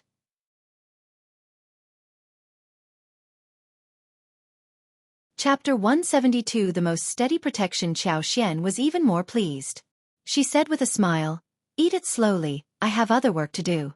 We are going to have good food to eat tonight. Okay. Seeing Xiao leaving and closing the door, Xiao Yunduan could not help but feel warm. She made him so happy when he saw her making different food every day with Tao. Their home was lively, bustling. It was such a comfortable feeling. Therefore, he was going to study harder and make it to the recommended man, so they could all be under the most steady protection. Xiao Yunduan finished the bowl of jelly, which was sweet and fresh, and continued with his studies. Xiao and Xiao Tao, when they finished the jelly, started to make braised meat. The room was filled with cheers and laughter. The whole family loved Xiao dearly. She only needed to give instructions, and everyone offered their help immediately. The dinner was a feast. Sour radish was diced, sour beans were cut, whilst chili and the marinated intestine were fried together. The smell of sour and spicy as well as fragrance started to spread all across. When thinking about salted duck eggs before, Xiao had bought several jars. She made some salted duck eggs and century eggs, and also pickled a jar of kimchi. White radish, beans, cabbage, lettuce, and ginger were all put in it as well. Everything was ready by this point to be eaten. Braised pork liver and ears were sliced, and pig trotters were placed directly on the plate whilst pork heart was stir-fried with garlic sprouts. Pork belly was stewed with soybeans and almonds for soup. It was a table full of braised food, as well as 2 fried vegetables. The fragrance spread across everyone's nostrils. People in the village rarely ate inner organs, since the taste was too heavy and difficult to handle. It took a lot of oil and seasoning to make it delicious. It was better to buy meat. After all, meat was fragrant no matter how deeply fried it was.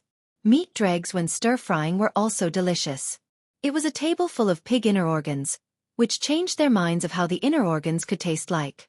Again, Qiao Xian was highly praised. They kept saying that the inner organs could also taste so good, better than meat. The hot and sour large intestines, crispy pig ears, fragrant and brightly colored braised pig trotters, and delicious pork belly soup were all delicacies for them. The following day, Qiao Xian guided Xiao Tao Tao to make more lipsticks. Qiao Xian used the excuse of visiting floral fields to inject her superpower there. Soon, the roses and other flowers were blooming across the whole yard, giving off a fragrant smell.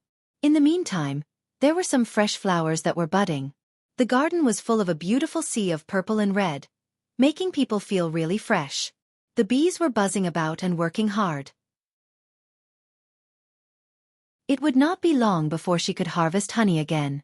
The flowers in the yard were especially attractive to the bees, and the honey was produced in a large amount. Qiao Xian could see 3 or 4 bees picking nectar from the flowers. When they were sorting the floral fields, she had made the plan and built a 2-story shabby room. The second story was for storage. There was one middle-sized room on the first floor, whilst the other place had 1 wall, and 3 sides open like a workshop. Whilst the others were picking flowers, cleaning materials and grinding them, Qiao Xian was making lipsticks in the room filled with light. She asked Tao Tao to help her with everything. Since she intended to cultivate Tao Tao, she asked Tao Tao to come and learn how to do that right away. Qiao Xian did not hire anyone from the village, except for the task of flower picking and mincing. Moreover, she could just hire someone else to do other labor work.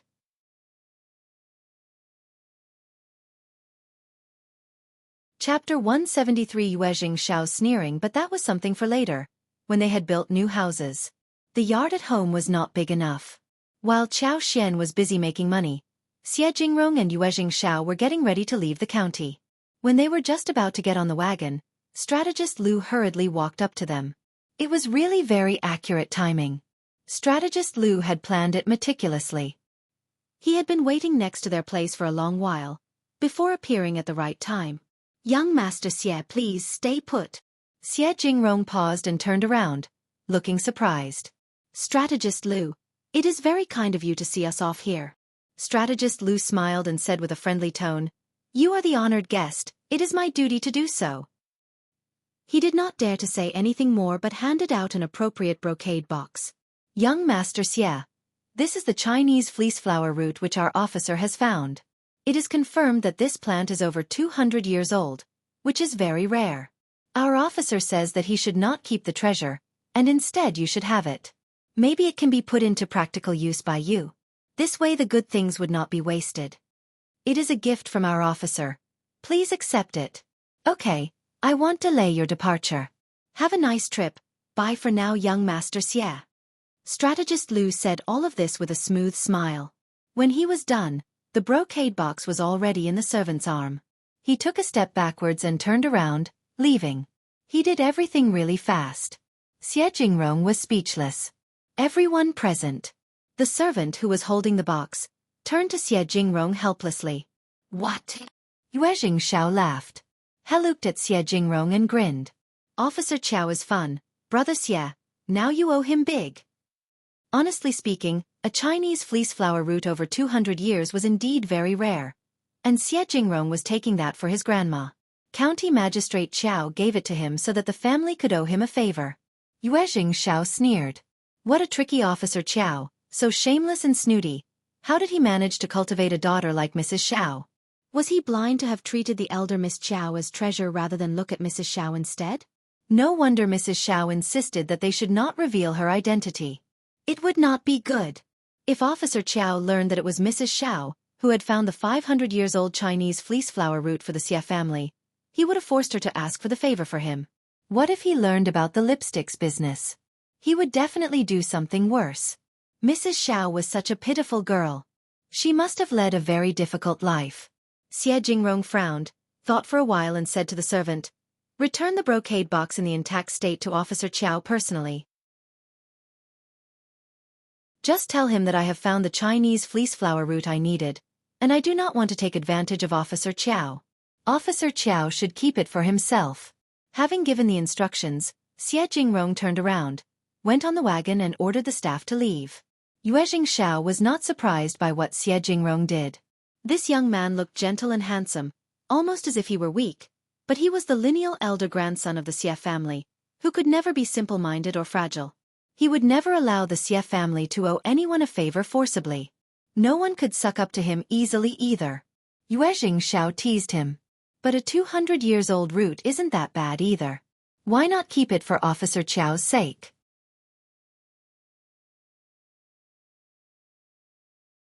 Chapter 174. Badly mannered Xianxia looked at him and replied calmly. I don't think that this plant is over 200 years old. If that was the case, he wouldn't have waited until today to have it delivered to me. Moreover, I don't need it anymore. A plant over 200 years old was precious for sure. County Magistrate Qiao would have definitely not waited.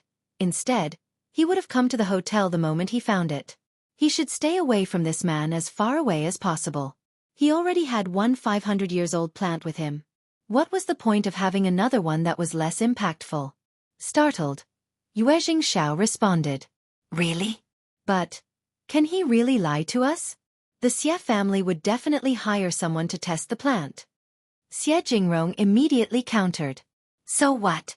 He is not an expert, and maybe when he gets to know that he has got a wrong confirmation, he would prepare an expensive present and come to the Xie family, telling us that he was cheated as well.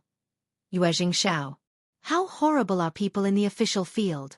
Xianxia smiled, as he tapped the table.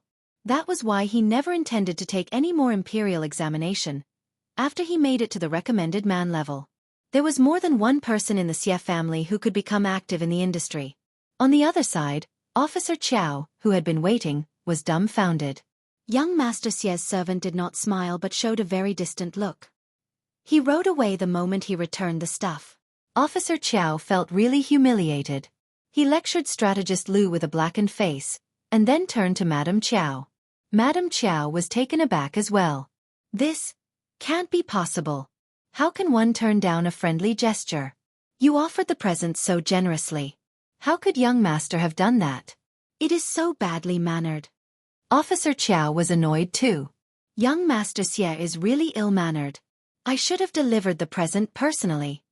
If he had gone there personally, young Master Xie would not have returned the present, right? But there was nothing else he could do apart from complaining at this moment. He was blaming young Master Xie for not being able to understand the situation. What a pity! Officer Qiao sighed and was annoyed too. He asked with a slight feeling of jealousy. Who on earth found the 500-years-old Chinese fleece flower root and stole the favor from me? Madame Qiao felt annoyed too. If you want to know about this, carry out a thorough investigation. Young Master Xie must have offered them a great deal of money. Those narrow-sighted people might not have seen so much money before and would definitely show it off. No one would be able to conceal the secret of finding such an aged Chinese fleece flower root for long. It is easy to find the culprit this way.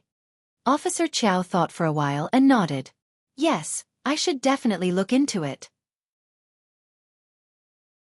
He should find out the culprit first, and maybe he could make use of that person to establish a relationship with the Xie family. Officer Qiao passed on the order to Strategist Lu. Strategist Lu took it as a way to compensate for his faults. He bragged that he was definitely going to find out the person within 3 days' time. He also believed that it would be so easy to figure it out. Anyone granted with such an amount of money would surely show off across the whole village. He could just ask the policemen from the governmental offices to ask around. However, 3 days passed, but there was no news about any such gains. There was not a single trace of that mysterious person. Strategist Lu, who had no way to go, had to report that back to Officer Qiao. Officer Qiao was so irritated. How could he have failed at such a minor mission? He asked his own men to ask around, but the result was the same.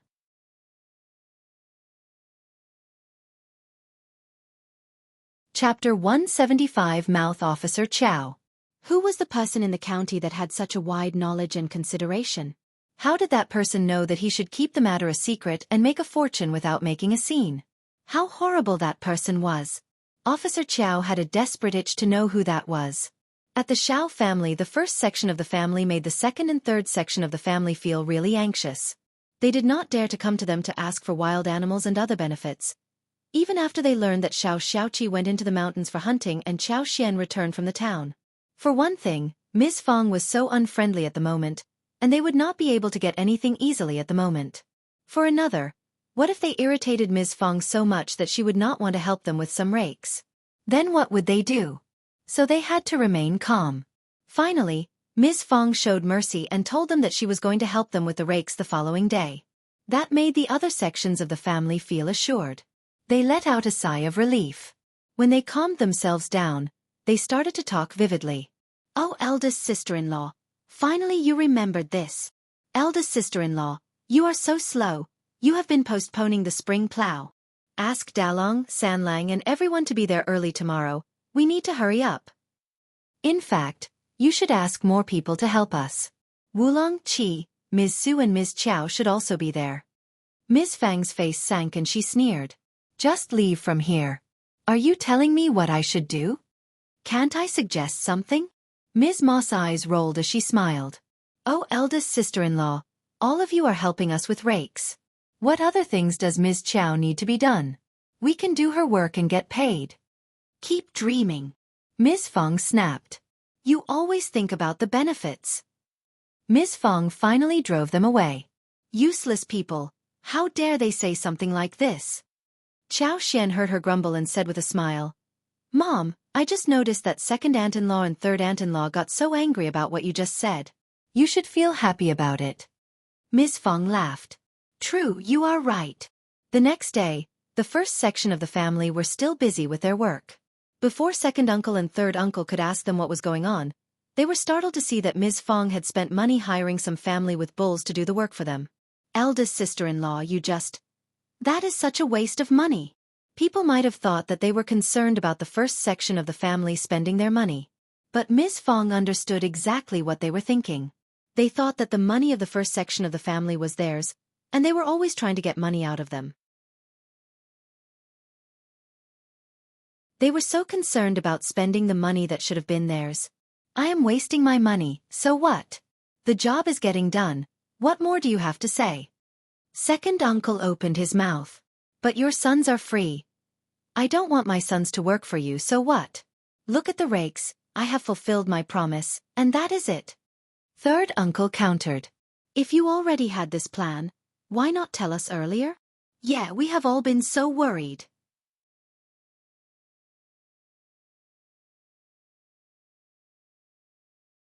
Chapter 176 Jealousy. Ms. Fang smiled briefly. "Well, I didn't tell you earlier because I was worried about any unforeseen changes." Second uncle and third uncle suddenly ran out of words. They exchanged a look between themselves and left. They went into the field and started to watch the people doing the rakes. They had taken advantage of the first section of the family, but it felt as if they had turned hollow inside their hearts. They did not seem to feel that good. In fact, they started to feel even more jealous. They could not help but feel emotional. It was so good to be rich and have a rich daughter-in-law. But their eldest sister-in-law had coaxed Ms. Qiao for her dowry. She must be spending Ms. Qiao's money which she had brought to her own pockets. But that was her daughter-in-law. Ms. Qiao was so stupid as to have been cheated. Maybe they could even let their own daughters-in-law and daughters trick Ms. Qiao. When Xiao Yunduan returned from the school, he brought an invitation for Qiao Xian. It was from the Qiao family. Xiao Yunduan did not turn it down directly and instead brought it home. Qiao Wei was setting up a feast for viewing flowers, and had invited Qiao Xian for it. Qiao Xian pursed her lips. She was indeed very uneasy about the invite. "If you don't want to go there, you can turn it down with an excuse." Xiao Yunduan was annoyed too. He felt so horrible to see his wife being bullied, yet he could do nothing about it. He had been a calm person all through his life. He used to study hard for his parents so they could live a better life, that was all. But at this moment, he had developed a profound eagerness to accumulate power. If he could become stronger, just a little bit more powerful, he could do something about the situation. Qiao Xian chuckled. "Of course I will go there.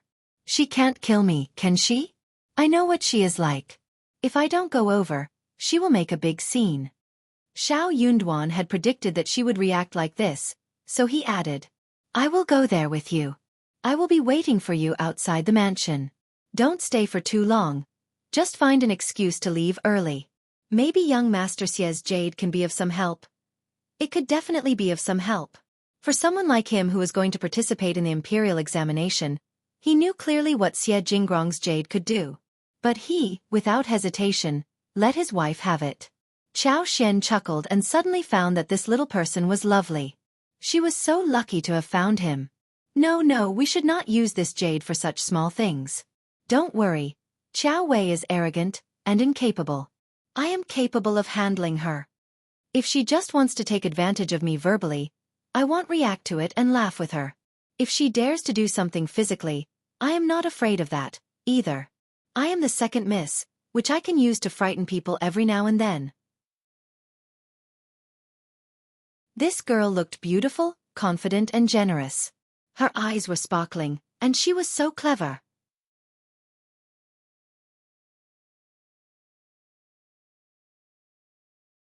Chapter 177 Invitation. Xiao Yunduan suddenly felt as if his heart had been attacked by something. It was a feeling of warmth, soft and heartful, which flowed all through his veins. Then you should be careful, and be sure to leave early. Qiao Xian smiled. Okay. 2 days later, Qiao Xian and Xiao Yunduan went into the town together. Qiao Xian was well aware that Qiao Wei would like to see what a terrible life she was having, so she picked an ordinary-looking cotton dress and did a hairstyle only for married women, inserting a small silver hairpin in it. Then she added 2 commonly seen flowers that were no more than the size of a coin. She liked the beautiful roses or China roses that were fresh and blooming in her hair in daily life. But now that she was wearing the silk flowers and checked herself in the mirror, she wasn't that bad-looking either. From Qiao Wei's perspective, she was really poor. Qiao Xian was very satisfied by how she was dressed. At the Dragon Boat Festival, Qiao Wei was lectured by her father and had been grounded. She kept crying and felt really sad. A couple of days ago, her mother told her that the reason why her father disciplined her like that was because he had high expectations from her, and that made Qiao Wei very happy again. But when she thought of how Qiao Xian caused all this displeasure, she thought of inviting her for the flower show. The place where the flower show took place was in an abbey in the southern outskirts of the county. The abbey did not belong to the Qiao family, but a very wealthy businessman called Old Master Xiao. Old Master Xiao had a good field of over 800 mu as well as 2 large villages and 2 stores in the county. The family lived a very luxurious life. The Xiao family had been flattering Officer Qiao all this time, and the miss of the Xiao family, Xiao Ming, was Qiao Wei's follower.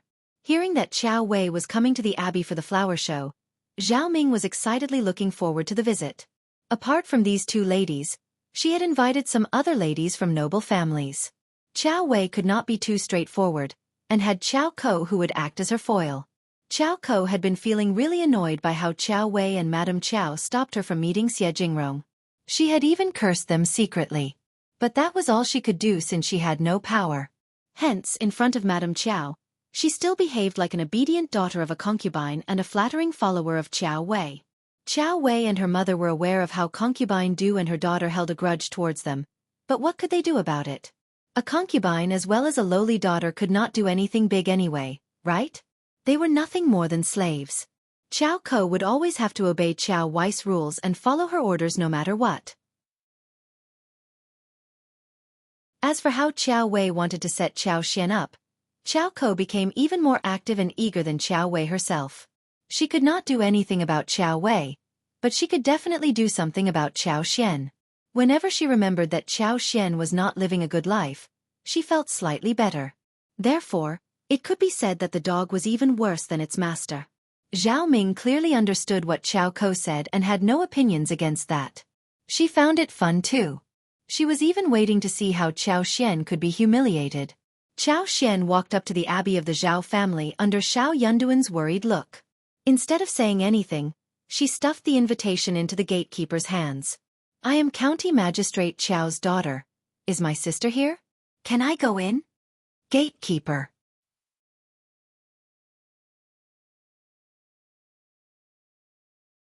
Chapter 178 Tricks. The gatekeeper's words that were meant to pick on her were all swallowed back.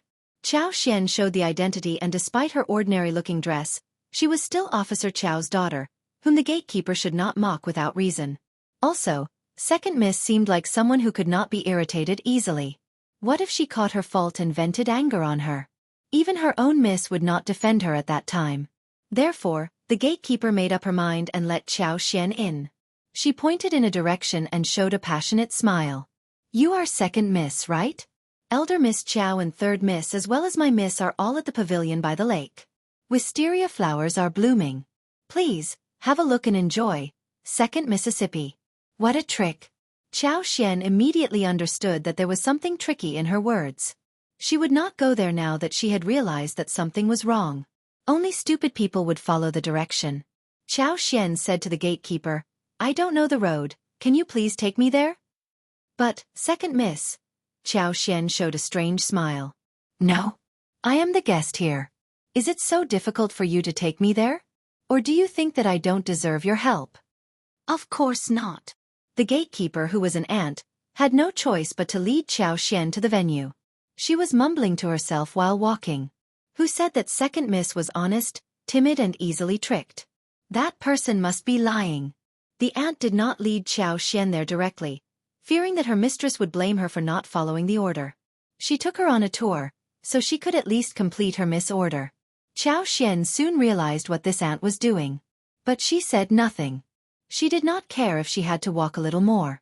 Moreover, she was not worried that the ant would take her somewhere dangerous. She could see the whole abbey when she opened her magical senses. Nothing could escape her sight. She could sense where Qiao Wei and the other ladies were, and what they were doing. Suddenly, Xiao Xian paused. She was both surprised and overjoyed. She saw 2 small tomatoes that were growing randomly in a corner. The 2 tomatoes were not growing in a healthy way and had collapsed. There were flowers and red fruits, but they were not very big in size. It was something the Zhao family had gotten from somewhere, but they could not recognize what these plants were, so they put them randomly in this place. No one would spend much effort planting fruits. That was why they were left alone here. It was a very good thing for her. She glanced around and saw that she and the ant were alone. Xiao Xian suddenly let out a scream and paused in her steps. I seem to have dropped my handkerchief. Ant, please find it for me. The ant had no intention of helping her, but she suddenly thought of something and nodded immediately. Xiao Xian smiled. You have to return and lead the way for me. Otherwise I will go home. Startled, the ant said with her breath held. Second miss, don't worry, I definitely will return soon.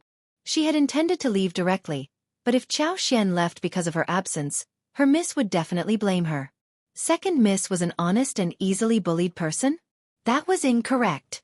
The moment that ant left, Xiao Xian went to pick up 2 large tomatoes and put them in arms. She was cheering happily inside her heart at this moment. She was going to make tomato scrambled eggs, tomato stewed tofu, tomato stewed fish, tomato brisket pot, tomato mixed with sugar, tomato sauce, tomato soup, tomato noodles and a lot more.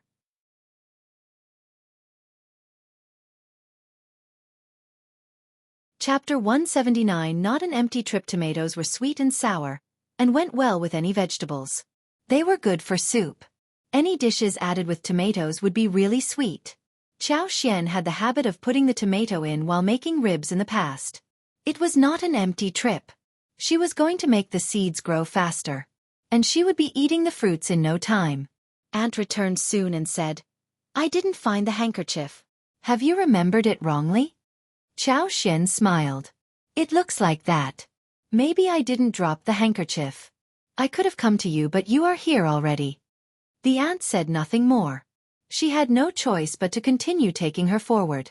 In fact, she almost suspected that Xiao Xian had already noticed her trick and came up with a way to make her uncomfortable. Ant could not help but feel scared, as she thought about this. She wondered what more second miss would do, if she continued to play tricks on her. She was not at all honest. By the lakeside, Qiao Ko, Qiao Wei and Zhao Ming were talking vividly in the square pavilion. They all turned to look into Xiao Xian's direction when she arrived. Qiao Ko was the first one to react. She chuckled. Sister, is that you? Why are you dressed like this? I thought that you were a servant of this abbey. Qiao Wei burst into laughter, and Zhao Ming grinned as well. The other 4 or 5 ladies were either laughing or chose to remain silent.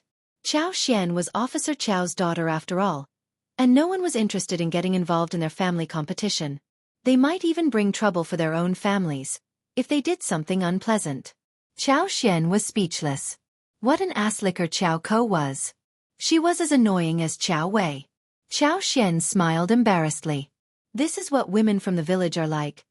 That was what Qiao Wei wanted to hear, wasn't it? She could easily satisfy her. Sure enough, Qiao Wei looked prouder and was less sharp at Qiao Wei. Qiao Ko felt even happier by Qiao Xian's humble behavior. She instantly fell into a good mood. Weak people only became strong when they were bullying the weaker ones. Qiao Wei snorted. You know yourself well. Qiao Ko laughed. Sister, even if that is the truth, you should dress better at the banquet. Otherwise you are humiliating our parents, right? People might think that we are stingy towards you. Qiao Xian replied instantly. You are not stingy. You are nice to me. It is my fault not to have seen that through. Thanks, sister. Qiao Ko expected to see her humiliated and embarrassed, but she even admitted the truth generously and thanked her for the reminder. That made Qiao Ko feel stuck in words. Qiao Wei found her boring to play with. She told herself that her mother was right. Qiao Xian was a bitch and a weed by the roadside. There was no need to take her seriously. She must have seen it wrong to find her different before. Instead of speaking with Qiao Xian, Qiao Wei turned to Zhao Ming and the other ladies, ignoring Qiao Xian directly. Qiao Xian let out a sigh of relief. But Qiao Ko felt unbalanced.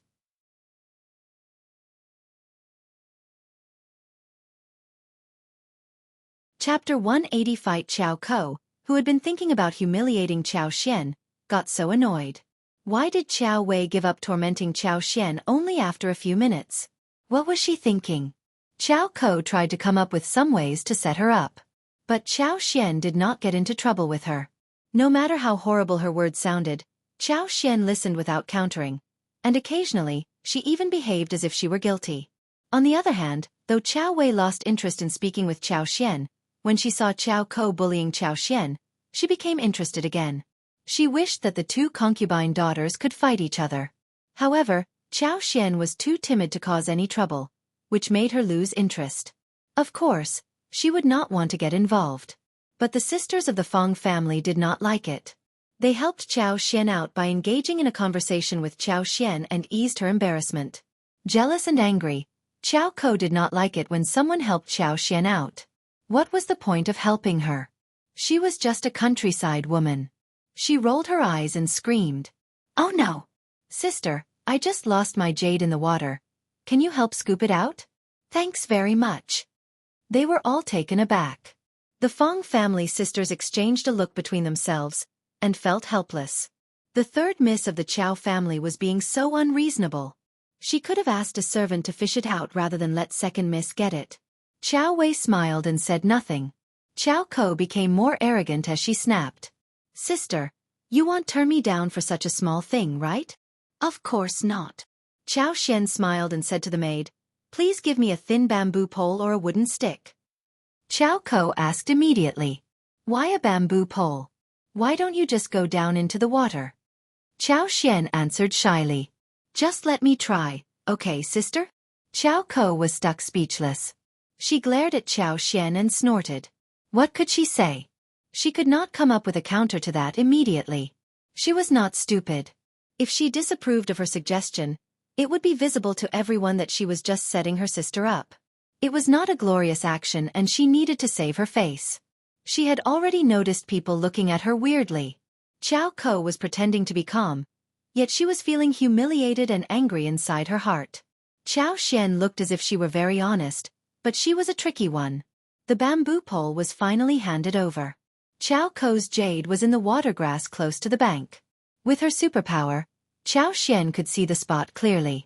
She could control the grass with her superpower, so that the grass moved and the jade simply floated out. Overjoyed, Qiao Xian had discovered one more function of her superpower.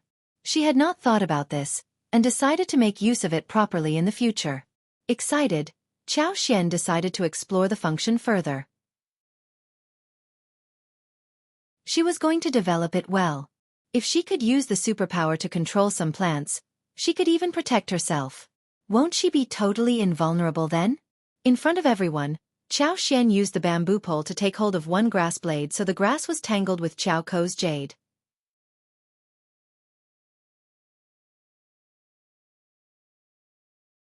Chapter 181 Qiao Xian's compensation. Qiao Xian passed the jade to Qiao Kou, and said with a smile, "Third sister, please keep it well."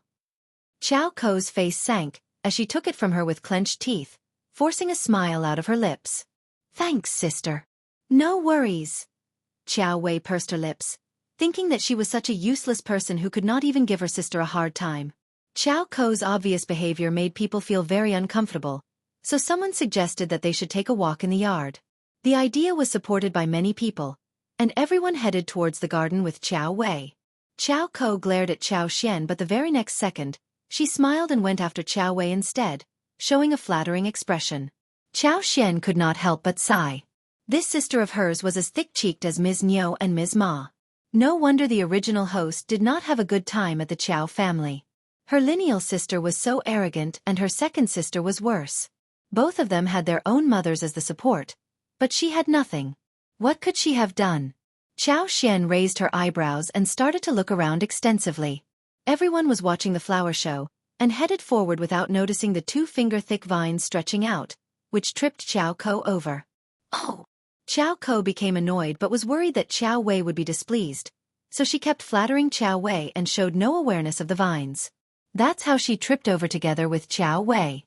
The two sisters fell to the ground and the whole crowd let out a scream. "Elder Miss Qiao! Help Elder Miss Qiao up quickly!" Most of the people present did not take Qiao Kou as someone important. They had seen how Qiao Wei behaved and how Qiao Kou treated her.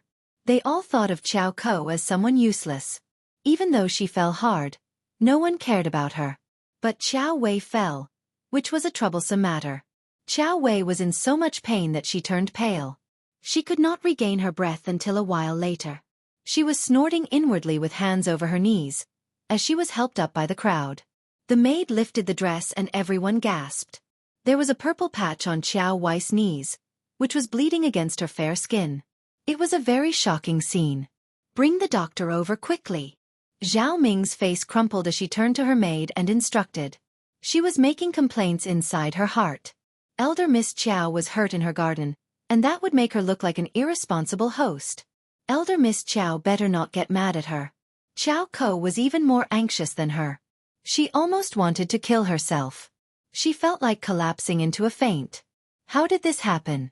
She was not injured, but Qiao Wei was. "Sister." Qiao Kou sobbed. "I am sorry, I did not mean that, sorry." Qiao Wei felt like she was dying, but she had to keep her temper down in front of so many people. She bit down her anger and said, "I knew you did not mean to hurt me." Qiao Kou felt slightly assured. "Thanks, sister." Qiao Xian tried to offer some concern, but Qiao Wei was surrounded by so many people and she was directly squeezed out, so she did nothing. Qiao Xian felt slightly cheerful as she glanced at Qiao Kou. It served her right. Soon Qiao Wei was carried into a nearby room. Qiao Wei wanted to calm herself, so she only had Fendi and Qiao Kou, as well as Xiling with her. When everyone else left, Qiao Wei changed her face directly as she glared at Qiao Kou fiercely.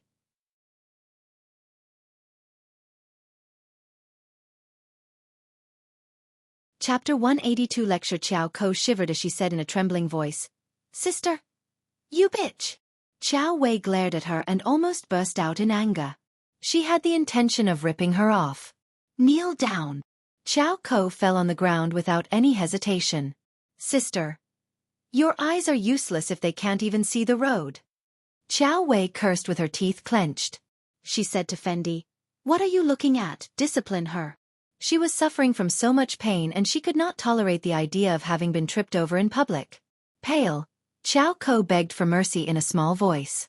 Fendi was very proficient. She immediately went to pinch Qiao Kou's arms. It was early summer and people were wearing thin clothes. Arms would hurt from the pinch, but the wound would not be noticed.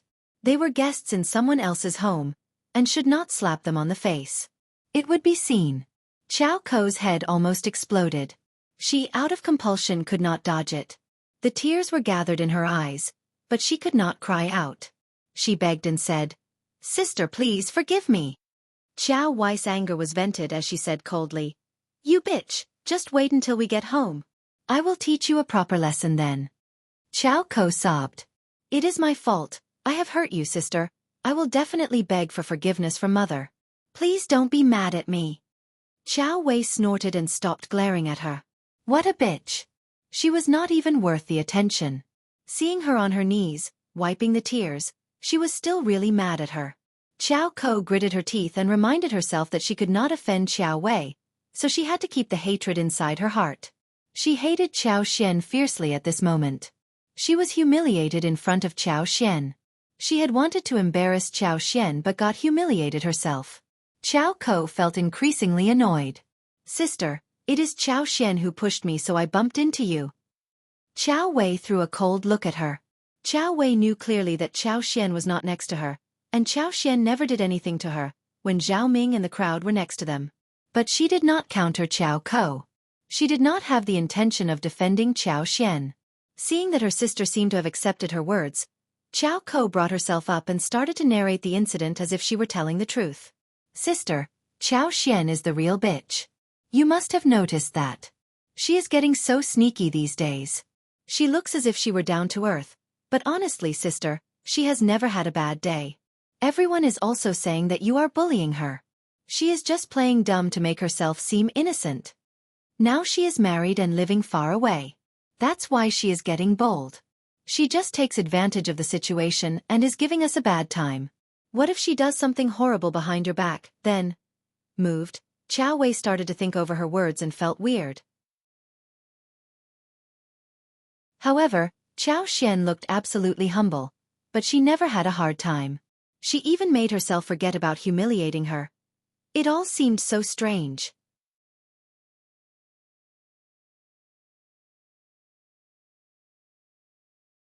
Chapter 183 made Qiao Wei could not help but start to think about the past.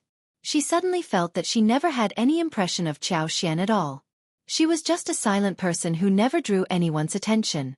She looked honest at the moment, but she did not seem as genuine as before. Qiao Wei's face started to turn twisted. Was Qiao Xian putting on a show? Was she lying to her? What was she thinking?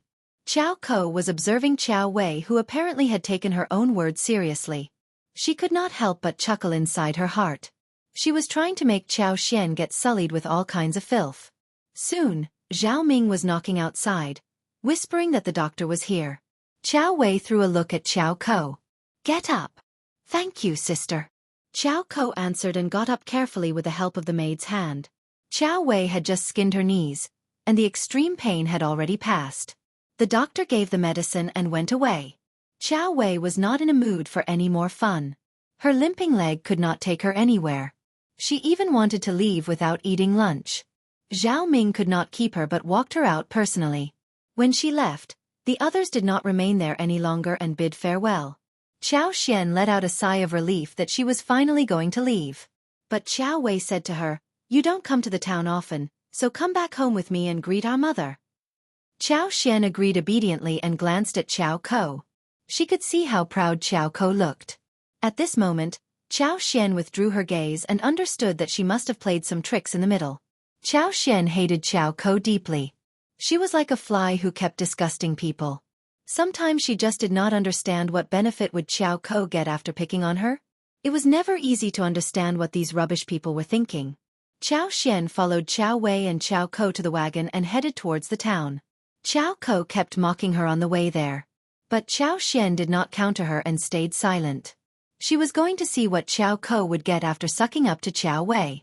Qiao Wei did not mock Qiao Xian, but called out a maid called Lu Yan. She said to Qiao Xian, You are father's daughter and you don't even have a maid. Father would look bad in this way. Take Lu Yan home.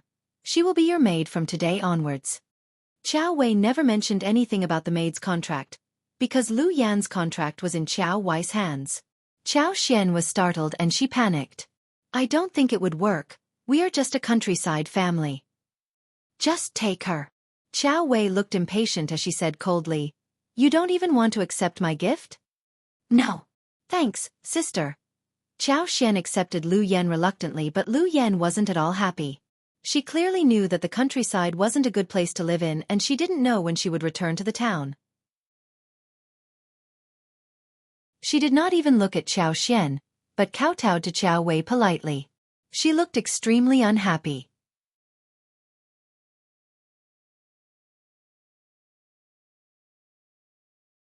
Chapter 184. Maid from Sister Xiao Xian ignored her reaction.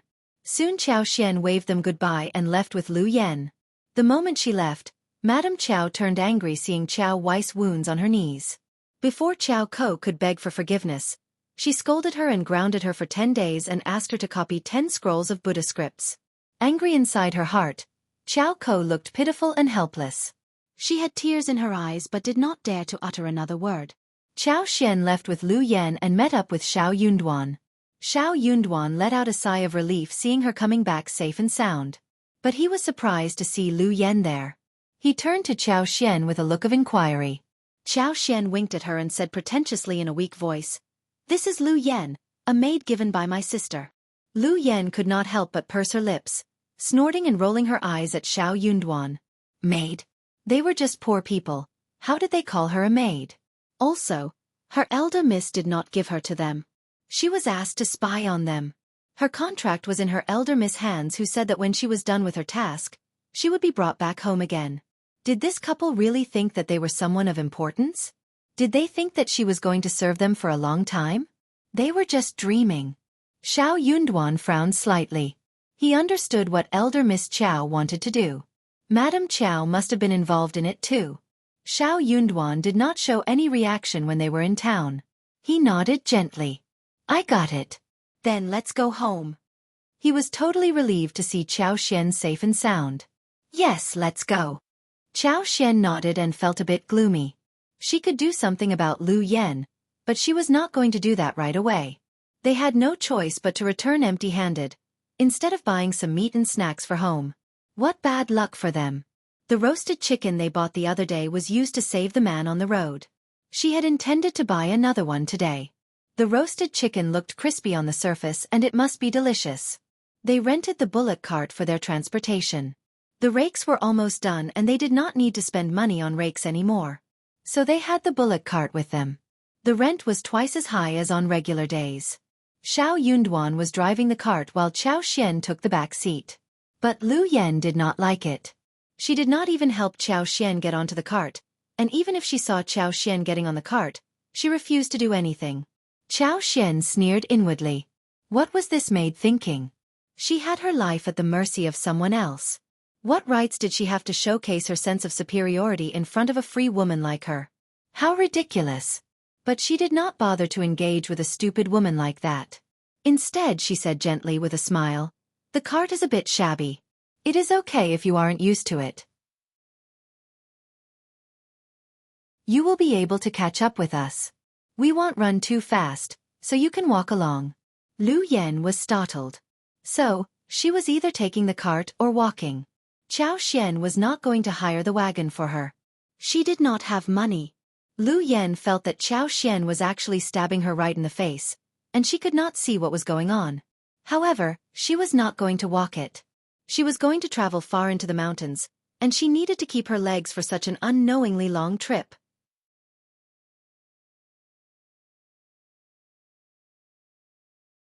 Chapter 185. Overcome. Lu Yan pursed her lips, but started to climb up to the cart unwillingly. When she was about to climb on, Xiao Yunduan waved the whip that hit straight on the bull's back. The bull, which got the jerk, suddenly lunges forward. Lu Yan let out a frightened scream. She took hold of the edge and climbed onto the cart in a messy way. But Xiao Yunduan did not have the intention of stopping. He did not care about the commotion behind his back. Xiao Xian asked Xiao Xian in concern, "Are you all right?" She almost burst into laughter but controlled it. Xiao Yunduan, who looked so honest, could even throw a prank like this. She loved it. After a long while, Lu Yan finally settled on the cart. She was furious and glared at Xiao Xian. "All right." She was not at all right. Xiao Xian ignored the stare and showed a gentle smile, sounding tolerant. "That is how a bullock cart works, not as comfortable as a cart, so, please learn to get used to it." Having said the words, Xiao Xian ignored her and whispered to Xiao Yunduan, Looking at the shabby cart, and the chair that had been taken by Qiao Xian, she found that she did not even have anywhere to sit apart from the filthy board. Moreover, her hands were still on the board. Lu Yan felt so disgusted that she raised her hands in the air. The next second, she again got flung backwards on the cart, and almost got herself smashed on the board. Feeling wronged, Lu Yan burst into tears. She felt so humiliated, but she did not want to show it. So she tried to hide the sobbing sound. Poor her. Why her? Why was she suffering from misery? She did not want to stay here anymore. She turned to Qiao Xian's retreating figure. It was the second miss who made this happen. She was going to see what second miss had so she could take revenge on her when she returned. Finally, they arrived at the village. Xiao Yunduan and Qiao Xian led Lu Yan home. Seeing the shabby-looking house, Lu Yan felt even more sad. What a terrible place. Qiao Xian felt a little bit troubled too. What was she going to do about the accommodation? They had 2 rooms available, but they needed to be cleaned up. Qiao Xian presented Lu Yan to Ms. Fang and Xiao Tao Tao. Then she turned to Lu Yan. Come and greet Madame Xiao and third miss. Lu Yan was startled. Ms. Fang and Xiao Tao Tao were startled too. No, it is okay. Ms. Fang shook her head and arms. She was not used to such behavior. Qiao Xian added, Mom, this is the maid my sister gave us. We can use her in any way we want. That is the rule. Lu Yan, kneel down and greet them. Slaves, when they met their masters for the first time, needed to kowtow. Lu Yan felt dizzy and was shocked. Was she going to greet a countryside woman and a rural girl? Second miss was mental. She was not her real master. Qiao Xian frowned. What are you doing, Lu Yan? If you don't even know about the rules, you are humiliating my parents. I will send you home so you can learn them again. Startled, Lu Yan collapsed and kneeled. Greetings, Madame Xiao and third miss. Greetings.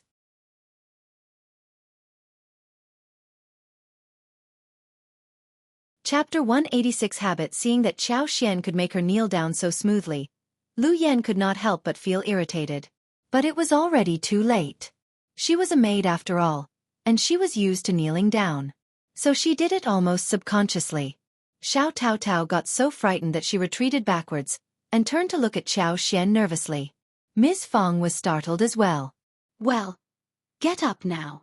She almost reached out to help Lu Yan up, but Qiao Xian stopped her secretly. Qiao Xian turned to Lu Yan and smiled. You have done well. Get up now. From this moment on, you should settle down properly and serve us full-heartedly.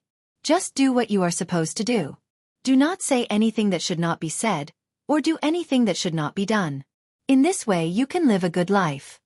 My mother-in-law and her family are all excellent and kind-hearted people. You can be assured. Okay, let's go and clean up your room. Qiao Xian looked at Ms. Fang when she said that. Ms. Fang nodded dumbly as Qiao Xian led Lu Yan to a small wing room, where she needed to clean up everything alone. She was the maid, but why must she clean up her own accommodation as well? Seeing that the light was bad, and there was some mold floating in the air, Lu Yan noticed that the broken side room was filled with stuff. Everything was so filthy. She got so angry that she said to Qiao Xian, Second miss, this is not a place to live. Qiao Xian smiled. This is what the countryside is like. What about me sending you back home, if you are not used to living here? Lu Yan. She wanted to do that too, but she could not leave, not right now. Lu Yan almost burst into tears. But how can I clean it up? I don't know how to do that. Second miss, please get 2 people to help me out. She worked with elder miss as the secondary maid, who had never done this kind of tough labor work. Qiao Xian stopped smiling and frowned. Who do you want me to get to help you? Me? My mother-in-law? My sisters-in-law? You are a maid, and this is your work. What about you going back to the Qiao family and bringing someone over to help you? Standing there motionlessly, Lu Yan turned to look at Qiao Xian in disbelief. Qiao Xian ignored her, turned around and left. Lu Yan stared at Qiao Xian transfixedly. For a moment, she almost felt that there was something wrong with Second Mississippi. But she said nothing in return. Seeing the mess in front of her, she felt so bad that she wanted to die. She was not in a mood to do anything. Qiao Xian went to speak with Ms. Fang and Xiao Tao Tao about Lu Yan's presence here. I did not dare to tell you about this, Mom, because I was worried that you would hate me. My lineal mother doesn't like me that much, and Lu Yan is here to spy on me. She might even do something to make our family worse. So, Xiao Tao Tao was transfixed.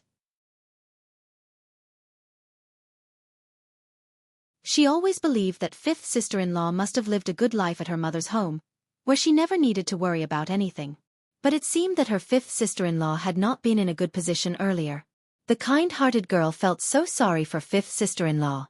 She did not have a mother to love her, and did not even dare to report it to her father. It was so difficult. She was going to treat her fifth sister-in-law well, so she could live a happy life.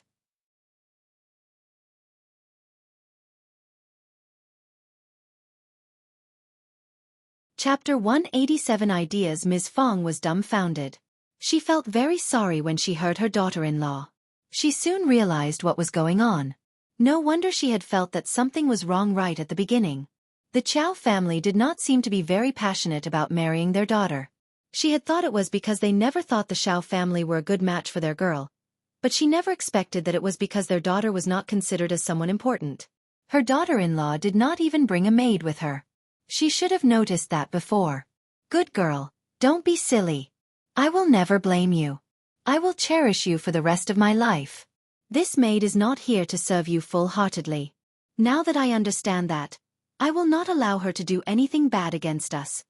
Ms. Fang consoled Qiao Xian and started to feel disgusted towards Madame Qiao and her husband. She knew what she should do with Lu Yan. Madame Qiao and Officer Qiao were blind not to treat such a good girl kindly. Qiao Xian let out a sigh of relief, and smiled brightly. I feel so relieved that you don't blame me. I will definitely treat you and all the siblings well. Ms. Fang smiled. You are already treating them well already. Qiao Xian added. Lu Yan may not be that obedient. You have to stay alert, and tell sister-in-law about her too. Ms. Fang nodded. I will. Don't worry, if she ever dares to do anything, I will beat and scold her. She is just a maid, isn't she? Ms. Fang, who had not been pleased with the maid, suddenly felt motivated. She found herself feeling like the master. Qiao Xian chuckled and nodded. Of course. Ms. Fang was satisfied with her response. Qiao Xian went to Xiao Yunduan and discussed the matter. They had no idea what Qiao Wei's purpose was. Qiao Xian said, My lineal sister always has different ideas. I believe that Qiao Ko must have said some bad words about me. Let us just keep the maid. She won't be able to turn the table. Xiao Yunduan nodded. Don't let her know that you can make money, hide it well.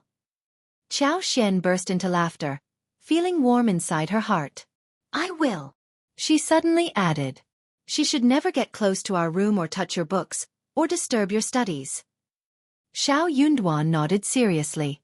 I will not allow her to get close to me at all. Qiao Xian liked what she heard, and gave him a smile. When they were done talking, Qiao Xian asked Xiao Tao Tao to come over to her room. They took out the seeds of tomatoes and sun-dried them, so they could be planted. Qiao Xian took out the seeds, spread them out in a small round dustpan covered with gauze. She said to her, Tao Tao, please take good care of the seeds for me. They should only be planted after being sun-dried. The fruits can be eaten as either snacks or vegetables. They are good things. Qiao Xian did not want Lu Yan to see these, nor did she want mice or birds to peck at them, so she entrusted Xiao Tao Tao to do the job. Xiao Tao Tao nodded at her and said, Don't worry, fifth sister-in-law, I will take good care of the seeds and lose none. Qiao Xian smiled. Just relax, and make sure that you have some left. She believed that one seed could create a whole plain. She could make it spread faster and wider after that.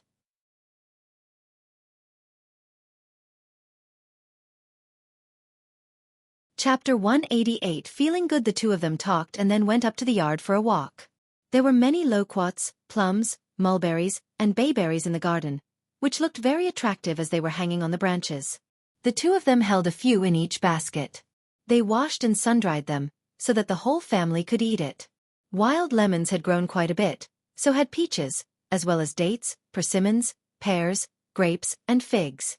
The watermelon's veins were everywhere, casting a patch of greenness on the ground, looking really interesting. The watermelons were round and in different sizes. The large ones were as big as bowls. Xiao Xian felt that she could pour in some power so the watermelons could be ready to be eaten earlier. What a wonderful thing! The pomegranates were also blooming, and they were particularly bright and dazzling. No wonder there was a sentence in the ancient poem, "In May, the pomegranates shine brightly." The planted panax noto ginseng and ginseng had already sprouted and grown more than 2 inches tall. Gastrodia looked even more energetic and neat. Xiao Tao Tao was very careful and excited when seeing the medical herbs. They were all worth a lot of money. She was so happy for fifth sister-in-law, even though the plants did not belong to her. By evening, the whole family was back and learned about the maid. For farmers' families, it was a fresh thing. So Lu Yan attracted a lot of attention as if she were someone rare. Lu Yan started to feel quite proud inwardly. She could not help but straighten her back, thinking that these rural people must have not seen the noble air around a girl like her. The maids from large families were surely more noble than ordinary daughters. Also, she was in a better position than those from the large families, since she was working at the officer's home. These rural people must feel so ashamed and jealous seeing her. But those villagers felt strange as to why she looked so proud. Only Qiao Xian and Xiao Yunduan could tell what she was thinking, and they rolled their eyes inwardly. Qiao Xian decided to get 2 crucian carps from the backyard water tank and braised them. There were many fish and shrimps in the river, and Xiao Xiaoqi always brought back some and added them to the water tank when they ran out of ingredients. Qiao Xian was used to making meat dishes, and Miss Su, as well as Xiao Tao Tao, would take care of the preparations. Seeing Qiao Xian working so hard in the kitchen, Lu Yan stayed far away from them, fearing that Qiao Xian would ask her to help as well. She laughed at Second Mississippi. She was even worse than a maid like her. She had never needed to do any work in the kitchen. She was going to remember this and tell Elder Miss about this. Her Elder Miss was definitely going to be very happy. Qiao Xian made braised carps, steamed eggs, and then walked out of the kitchen. Miss Su made fried yam slices and stewed beans. They added a bowl of sponge gourd and the whole family started to eat together. Before Lu Yan could see the dishes, Qiao Xian took her to the kitchen. "We don't have any rules here. You don't have to stay by our side when we eat. You can eat in the kitchen if you want to." Lu Yan. Staying by their side? What were they dreaming about?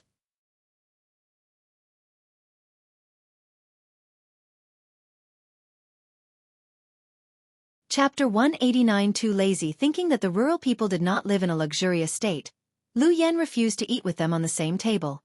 So, she nodded and left. Qiao Xian smiled and went for lunch, leaving Lu Yan alone in the kitchen. Lu Yan looked at the dish that was left for her. There was half a bowl of rice, with yams and beans, as well as some slices of gourd. All were vegetables, and there was not much oil in them. How could this be edible? Ms. Fang told Ms. Qiao to put in as many seasoning spices as possible, which was much better than before, considering that the family had plenty of money for the moment. At least right now, the dishes were not tasteless. But compared to the kitchen of the county magistrate's home, the dishes definitely paled in comparison. Lu Yan was a secondary maid, who was used to eating meat during every meal. Whenever Qiao Wei was happy, she would even give the maid some desserts or leftovers of the delicious dishes. So, Lu Yan was not at all used to the poverty she had to face now. Seeing the rice and vegetables, Lu Yan suddenly felt unhappy. How could this food be eaten? She was not satisfied, but Qiao Xian, who was very cautious towards her and could punish her whenever she made mistakes, would never mistreat her. If she were in anyone else's family, she would not even end up being given a bowl of rice. Lu Yan could not stand it anymore. She ate a small portion of the dish, put down the chopsticks and bowl and returned to her wing room. She kept sobbing lying on the hard and shabby wooden bed. Lu Yan had a very difficult time throughout the night. The following day when Lu Yan woke up, she was feeling very sore on her limbs and back. She felt like dying, all alone in this place. But she was here on a mission and she could only leave when she was done with the task. That made Lu Yan feel motivated. Her mission was not about serving the whole family, so she refused to get out of the bed when she woke up. What if she was asked to do hard labor work? Lu Yan did not get up until a long while later. Ms. Fang was alone at home, taking care of her grandchildren. The others were out for work, except for Xiao Yunduan, who was studying in the room. Qiao Xian was making lipsticks in the floral field. Ms. Fang would have gone out with her grandchildren to visit others, but for the fact that she had to keep an eye on Lu Yan.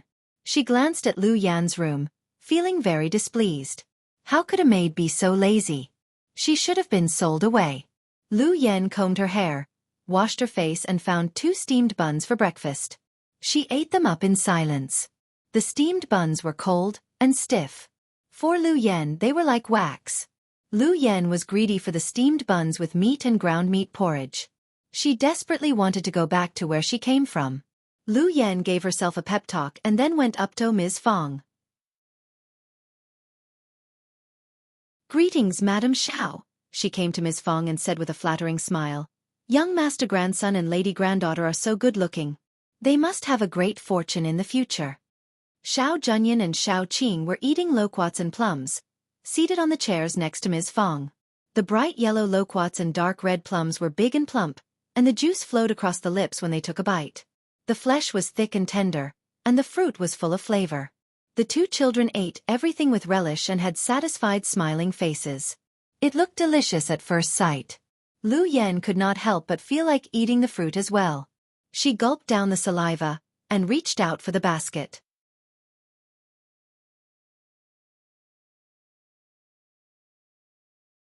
Chapter 190. Not her. Ms. Fang moved the basket and snapped at her. "You are not at all honest. You are such a lazy maid. Even the most lazy woman in the village wakes up at this hour and does not even get to eat porridge." Lu Yan sneered and thought that she was not a woman from the village anyways. Lu Yan felt humiliated when she was snapped at by an elderly woman from the countryside. She forced a small smile out of her lips. "You are right, Madam Xiao. I will correct myself. Where is second miss? Is she also working in the field?" "Of course." Ms. Fang snapped at Lu Yan, as she pursed her lips. "We need to eat by doing labor work. You can sweep the yard. The broomstick is in the corner. That is your job from this day on, 1 sweep in the morning and the evening, no early sweeping in the afternoon, wait until the ducks, chickens and geese all return to the nests." Lu Yan felt even worse when she heard about her task. "Madam Xiao." Lu Yan's smile stiffened as she said unhappily, "But I am here to serve second miss, and I can't do such heavy labor. I am not good at it either." "There is such a thing as serving." Ms. Fang's eyes arose as she sneered. "Let me tell you, Ms. Qiao is working at our home, and your status is even less than hers. What are you countering me for? One more word, and I will slap you right on the face." Lu Yan's face turned pale. She was startled. She believed her words completely. Rough women from the countryside always hit or scolded people, instead of talking reasonably. She could look down at Ms. Fang and her family in her heart, but she could not dare to counter Ms. Fang if she really slapped her. "It is my fault. I am sorry. Madam, don't be mad, I will sweep the floor now." Instead of arguing, Lu Yan started to sweep the floor. Ms. Fang frowned. Xiao Tao Tao had swept the floor early in the morning. Lu Yan could never do a good job. This was such a mess. Ms. Fang looked down at her inside her heart. What was she doing here? And she even wasted their food. Ms. Fang wanted to drive her away directly, if she could. Lu Yan sneaked back to her own room, when she saw that Ms. Fang was not paying attention to her. The broken wing room was a poor place, but it was much better than doing the labor work. She was very worried that Ms. Fang would make her do the hard tasks again.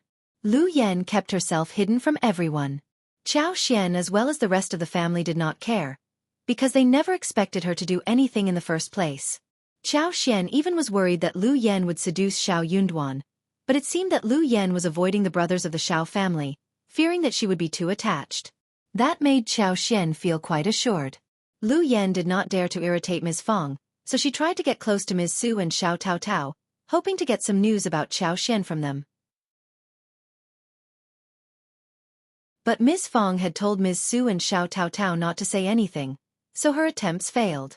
They were worried not to be able to counter Lu Yan who might use tricky means, so they kept silent and said nothing. Without any way out, Lu Yan failed to get any valuable information for elder Miss Qiao, so she clenched her teeth and expressed that she was going to keep Qiao Xian company to do labor work in the fields. But Qiao Xian turned her down.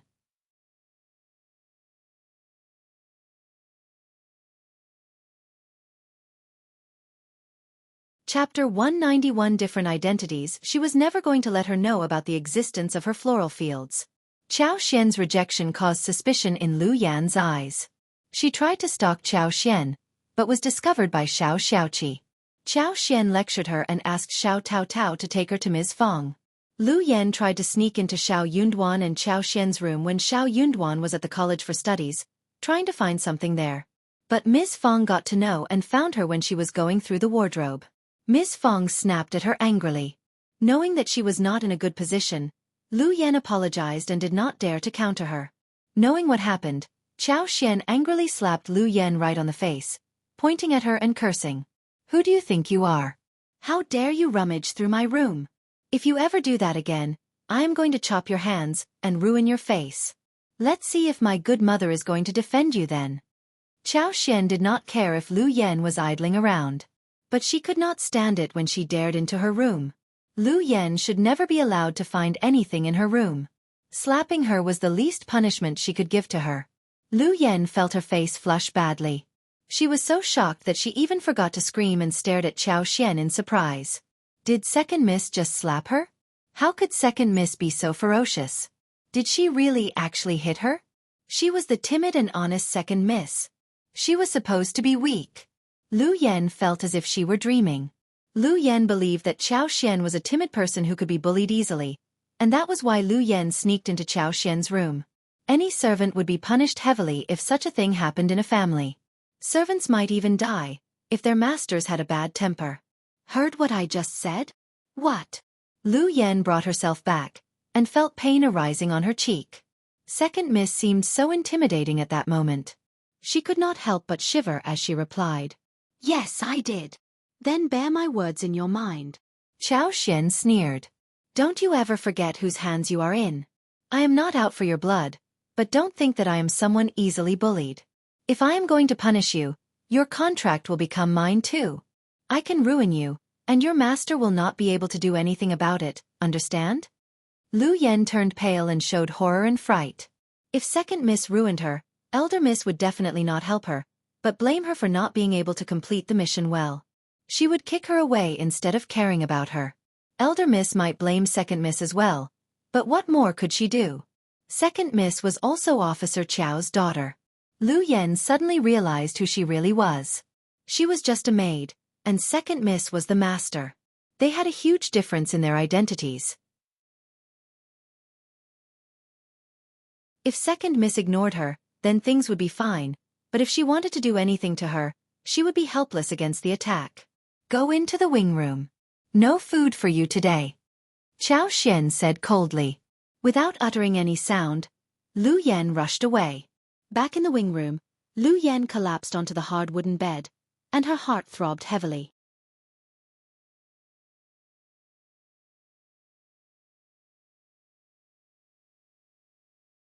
Chapter 192 Elder Miss Prize. But soon Lu Yan became excited again. Her eyes were sparkling. No wonder Elder Miss had sent her to watch out for Second Mississippi. There was something wrong with Second Miss. She was hiding herself so well that she did not reveal her real temper until this day. Elder Miss was so smart to have noticed this secret. Lu Yan turned extremely happy. It was a great piece of news. She was going to take the information to Elder Mississippi. Elder Miss was definitely going to bestow great prizes and praise her. Elder Miss had told her that Second Miss would go back to her mother's home on the 15th day of August. At that time, she would reveal everything to Elder Mississippi. All she needed was to wait until that day. When the rakes were ready, it was time for seedling. That was something that needed to be done at the right hour. The first section of the Xiao family only had 7 mu of field, and their grain production was not so high. So, it took time and labor to finish the field planting. Qiao Xian ceased her work of lipstick, because Ms. Su and Tao Tao as well as Qi were helping out with sowing seedlings in the field. Ms. Fang was cooking at home, and Qiao Xian was asked to take care of Xiao Junyan and Xiao Qing. As for Xiao Yunduan, he was busy studying in his room, whilst the other brothers were out in the field. Second and third sections of the family again came to the door. They first started to coax eldest uncle outside home. As a result, at dinner time, elder uncle said, "Let's take an early break tonight. We need to get down to work on the seedlings in the field. When you are done, you can help second uncle and third uncle as well." It is a very important matter that can't be delayed. Miss Fang rolled her eyes before he could finish his words. The whole family showed no look of surprise. They had been used to this kind of request. But things were different this year. What? They don't own our fields, do they? We made the rakes. Why must we do the seedling work too? Oh, does this mean that we can get the fruits when autumn comes? And we can pick the rice we want? Are they so handicapped that they can't move at all? Eldest uncle frowned. How can you say things like this? We talked about this before. We will forget our past grudges and start fresh. Why are you still thinking about this? Miss Fang got even more annoyed. Of course I am thinking about it. I am telling the truth. They betray us and then they badmouth us. Why must I forget about this? Why are you thinking about making us do all the work for them? We are also busy. They can do the seedling work themselves. That is my brother, not someone outside the family. Eldest uncle stressed angrily, after being interrupted by Ms. Fang again. You are behaving over the top. We can help them when we have time. Also, they will help us with seedlings too. What are you splitting your hair for? We don't need them. They can do their own work if they have time.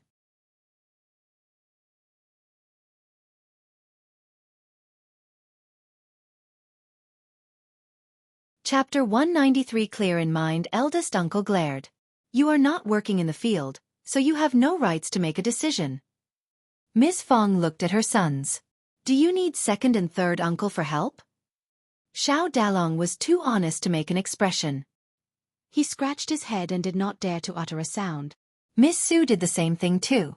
She did not say a thing, but inwardly, she was cheering for her mother-in-law. Xiao Sanlang did not give up after hearing what his mother said. I don't think so. They are always lazy and they never do anything. Xiao Xiaoqi and Xiao Taotao nodded in agreement. They are so lazy and slow. We are much faster. Last year when we helped second uncle with the seedling, second aunt-in-law took second cousin back home and told her to help with cooking. But when we came to her home for lunch, we did not get to eat any food except for one pot of porridge and pickles. That was such a simple lunch that I believe the second aunt-in-law could have done it alone. Eldest uncle. Heard that? Ms. Fang sneered. No one cares about them. They are just tricking us. They are getting more and more treacherous towards us. Elder uncle felt humiliated as he said in a sunken voice. You should drop the idea. We are going to help, that is all. Understood? Qiao Xian could not stand the whole thing anymore. She smiled. Mom, it is very easy to resolve this matter.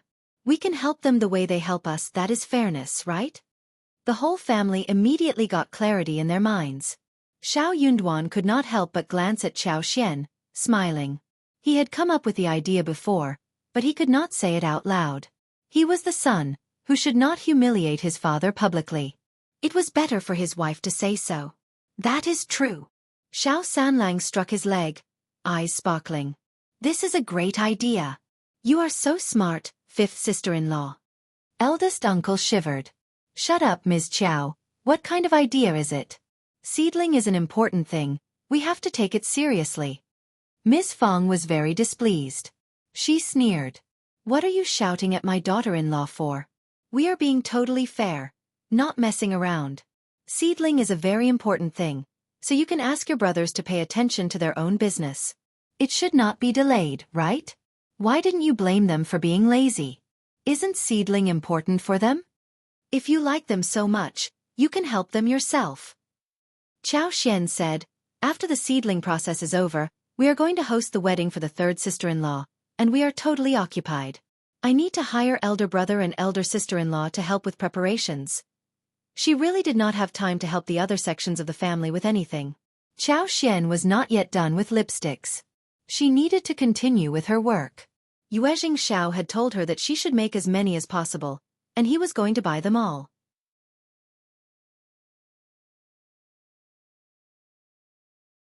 They only had 500 lipsticks available for sale. She had to hurry up. One lipstick was worth 2 liang and that was a great thing. They had no wax, so she needed to take Qi and Tao Tao into the mountains. She was going to take in 30 bees boxes within a month. She planned to plant mushrooms too, apart from lipsticks. She had made a new plan. She was going to plant fungus, especially white fungus, which were widely accepted, valuable and precious.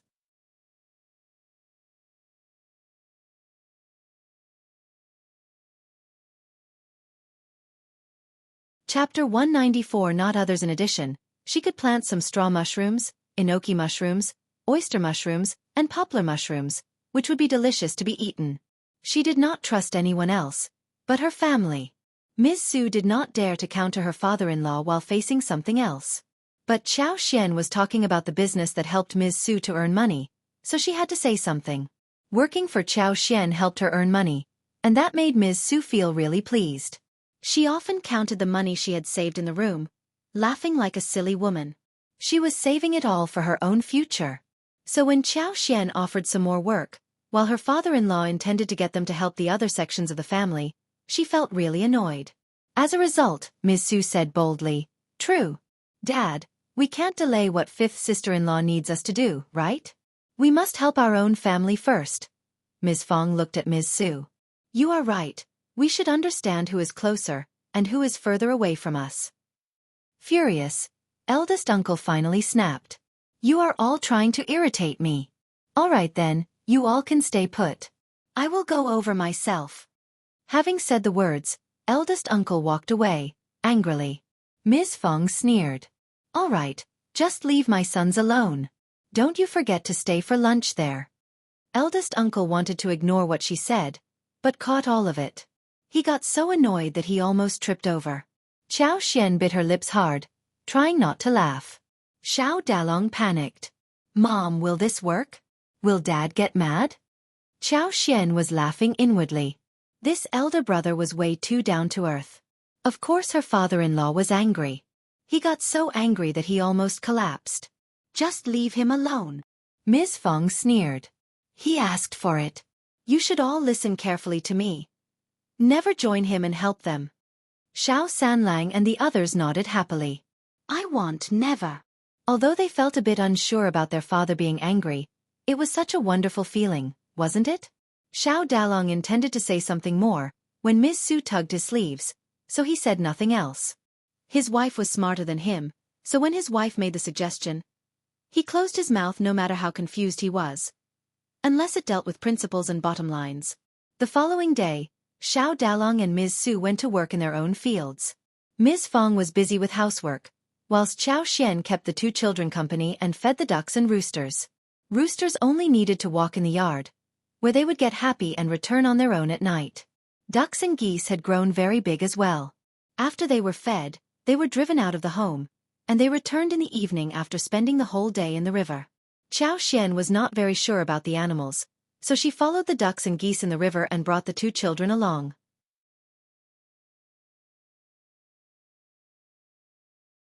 When they returned home, she knocked at the door, waking up Lu Yan. Xiao felt that such a lazy person should not remain at home. If she had nothing to do, she would cause trouble. In this case, she could be given to do something. Lu Yan was hesitant.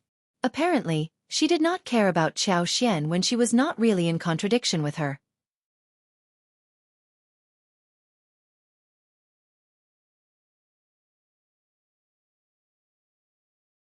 Chapter 195 Real second miss. But for Shouting Village, which was far away from the town, and she, as a single girl, was worried about running into something unpleasant on the way, she would have run away rather than stay here. That was why Xiao was never worried about her running away. Seeing how Lu Yan was behaving, Xiao sneered. "Sweep the floor clean, chop the wood well and wash all the clothes. No food for you, if you don't finish the work. If you can stay hungry for a couple of days, then you are welcome to do nothing." She had not entrusted her with any work before, because she wanted to see what Lu Yan could do. It was never difficult for her to rectify her. Lu Yan was surprised, unconvinced and extremely furious.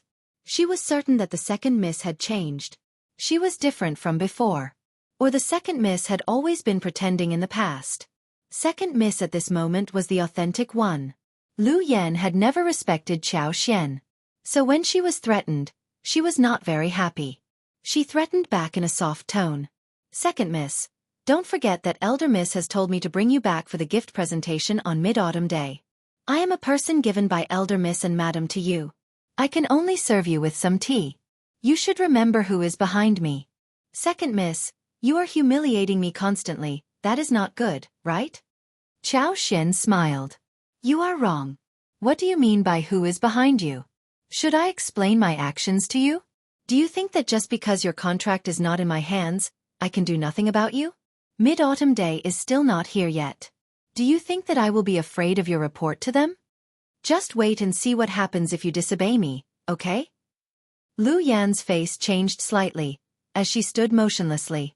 But she still did not want to move. She refused to do any labor work. She just did not want to do farmer's work. Maids from the mansion never did anything like this. Qiao Xian raised her eyebrows and was about to say something, when Ms. Niu came in with her grandson in arms. She shouted, Elder sister-in-law, you bear the grudge in your mind for so long. What are you staying here for? We are just offering our help. Ms. Fang countered immediately. I don't care. You can do your own work if you want to. We don't need your help, because you are going to say that your time in fields got wasted because you helped us with seedlings. How horrible that would sound. Ms. Fang told the other two sections of the family not to visit them. She did not help them either. Second uncle and third uncle had an argument with Ms. Fang, but they never showed up anyway.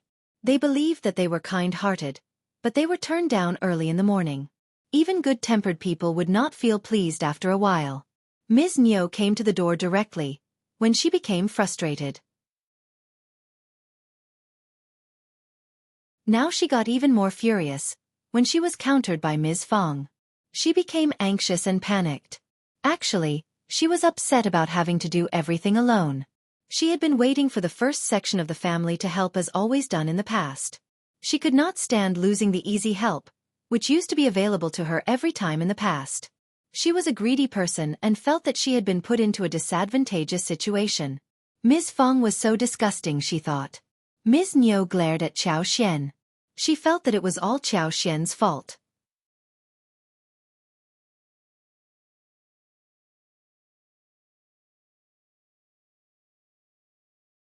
Chapter 196 Fierceness. Ms. Niu regretted so deeply that she had not protested against this marriage. Nothing good had happened after Ms. Qiao became part of the family.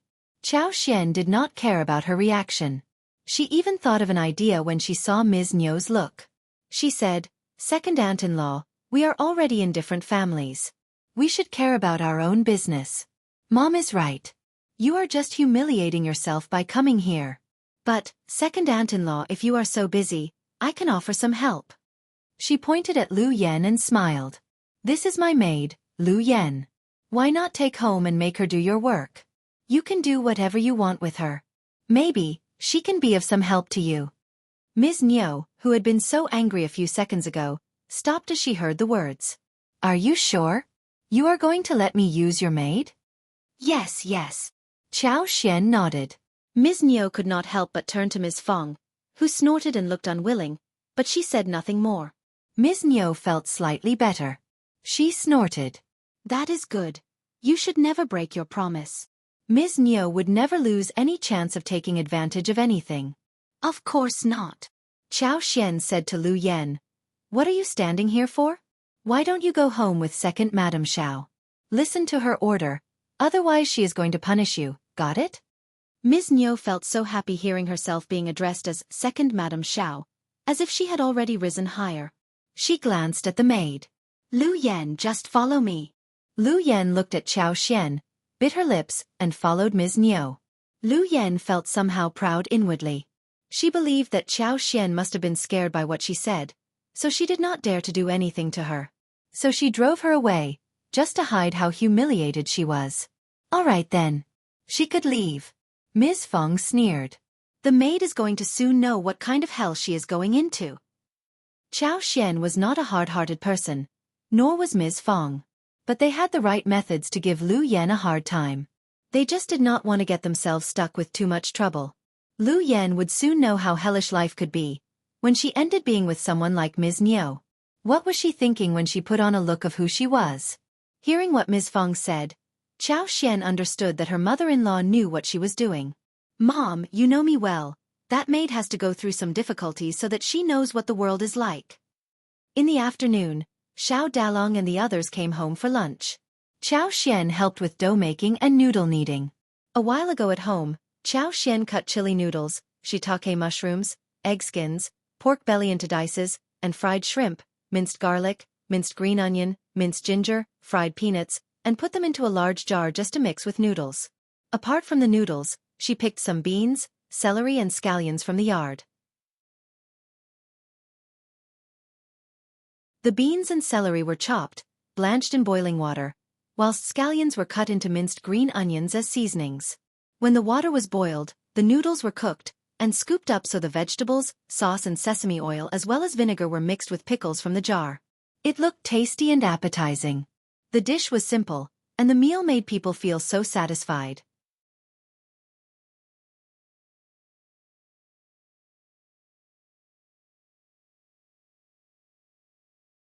Chapter 197 Balanced. Qiao Xian picked up some mulberries and plums from the garden, washed them and put them in bamboo baskets for everyone to satisfy their cravings after lunch.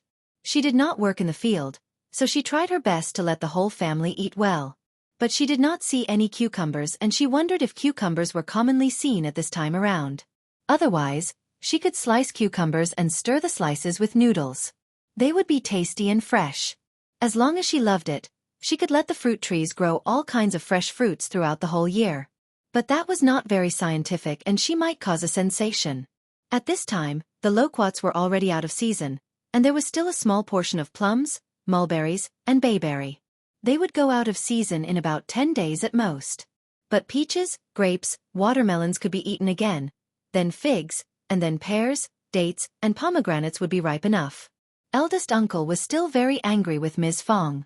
He was wearing a bad look on his face. The whole family had been fed up with the second and third sections of the family during the past few years, and they did not want to slow her down or hold her back when their mother took the lead and protested against it. So no one cared about eldest uncle's look. That made him feel even worse. In silent mutiny, he stopped the work of his own family, but went down to the third section of the family to help him. Third section of the family was not giving him a good time. Lu Lang was someone who worked over a desk, and there were no other sons who worked in the field. Eldest uncle just could not stand that the third section of the family missed the spring plow. But the second section of the family felt very imbalanced in their hearts, thinking that their eldest brother should be fair. He could not just help the third section of the family, but also the second section of the family. Eldest uncle felt very uncomfortable. In his opinion, they were brothers. They just lived separately because they had more and more new people coming to the place. But the whole family was still one. The whole family should stay together and help each other. As long as they combined forces, they could all have a better life. He really did not think that it was a problem if his sons worked hard for the other sections of the family. Nephew Lu Lang was physically weak, and he could not go down and work in the field, so he felt that it was totally normal if he helped out his third brother and his family. But what did his second brother mean when he had so many helpers? Why must he go and help them? When he refused to, he was considered as not being fair. It was not about fairness.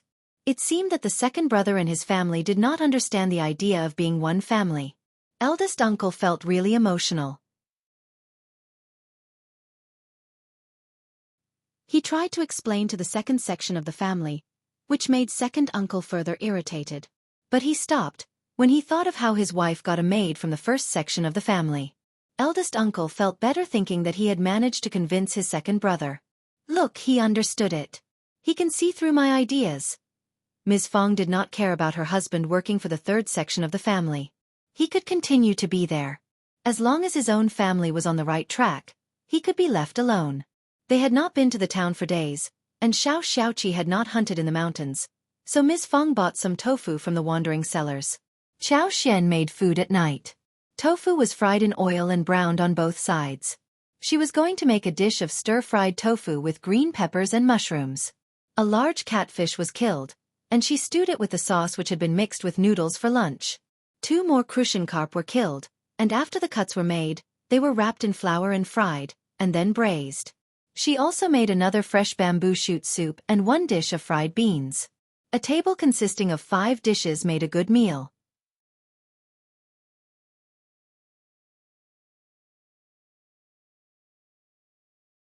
Chapter 198. One thing left. Eldest uncle was very angry with Ms. Fang, so he did not eat at home. Instead, he went to the third section of the family for dinner. Third uncle and Ms. Ma were not very happy about his visit. Ms. Ma even made some implicit remarks, but eldest uncle did not get it. Ms. Ma pursed her lips, mumbling in a small voice that all he did was just offer them some help for half a day, and now he was staying for dinner. Their eldest brother was getting more and more calculative. After many days of work, the spring plow was finally drawing to the end.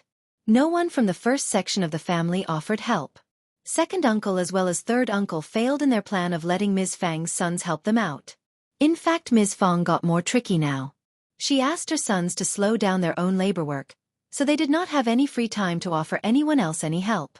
So, after the second and third sections of the family took advantage in getting the rakes made, they would not be called reasonable if they forced Ms. Fang and her sons to help with the seedlings also. Feeling helpless, the second and third sections of the family had to ask some people from the village for help so they could finish the spring plow. When they were done with the spring plow, the first section was done with their work as well. The two families got very annoyed. They felt as if they had been set up. They knew clearly by this point that Ms. Fang was getting harder to deal with. Spring plow had just passed. Young Xiaoni was getting ready to be married to the family, so the first section of the Xiao family was going to be even busier for the days to come. But there were many helpers in the family, and due to the wedding of Xiao Yunduan and Xiao Xian which took place just a while ago, they were fairly familiar with the arrangement of the wedding this time. Besides, Ms. Fang had plenty of money now, and she was more confident and faster in getting everything done. The large and important stuff as well as the new room were all ready. The wedding reception had been well arranged, so was the guest lists. The meat, the vegetables and everything else was booked. Everyone was waiting for the wedding day to come. Those whom they needed for help were all informed. There was just one thing that remained to be done. Xiao Sanlang was very honest and he treated young Xiaoni well. When he was done with the spring plow, he told Ms. Fang and eldest uncle that he was helping young Xiaoni and her family out. Young Xiaoni had been complaining to him all the time about what her brother and sister-in-law were like. Xiao Sanlang had heard quite a lot about the couple's behavior as well. Spring plow and autumn harvest were top priorities throughout the year, and they were the most tiring errands as well. Yang Liang and his wife were very lazy and loved to eat good food. So, if they took the excuse of the spring plow and tried to ruin the wedding, that would be troublesome. So he just wanted to offer some help to press down the couple, so that he could get the girl home. After the girl came to his home, he would leave the couple alone and care nothing about them anymore. Married girls would always be spilled water, and even a brother could not interfere in his sister's in-law's family. Actually, Yang Liang and his wife had been very annoyed by the spring plow.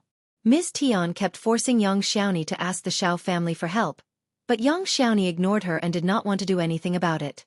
There was one time when she was slapped right on the face without being able to dodge it. As a result, she tripped over and skinned her arm.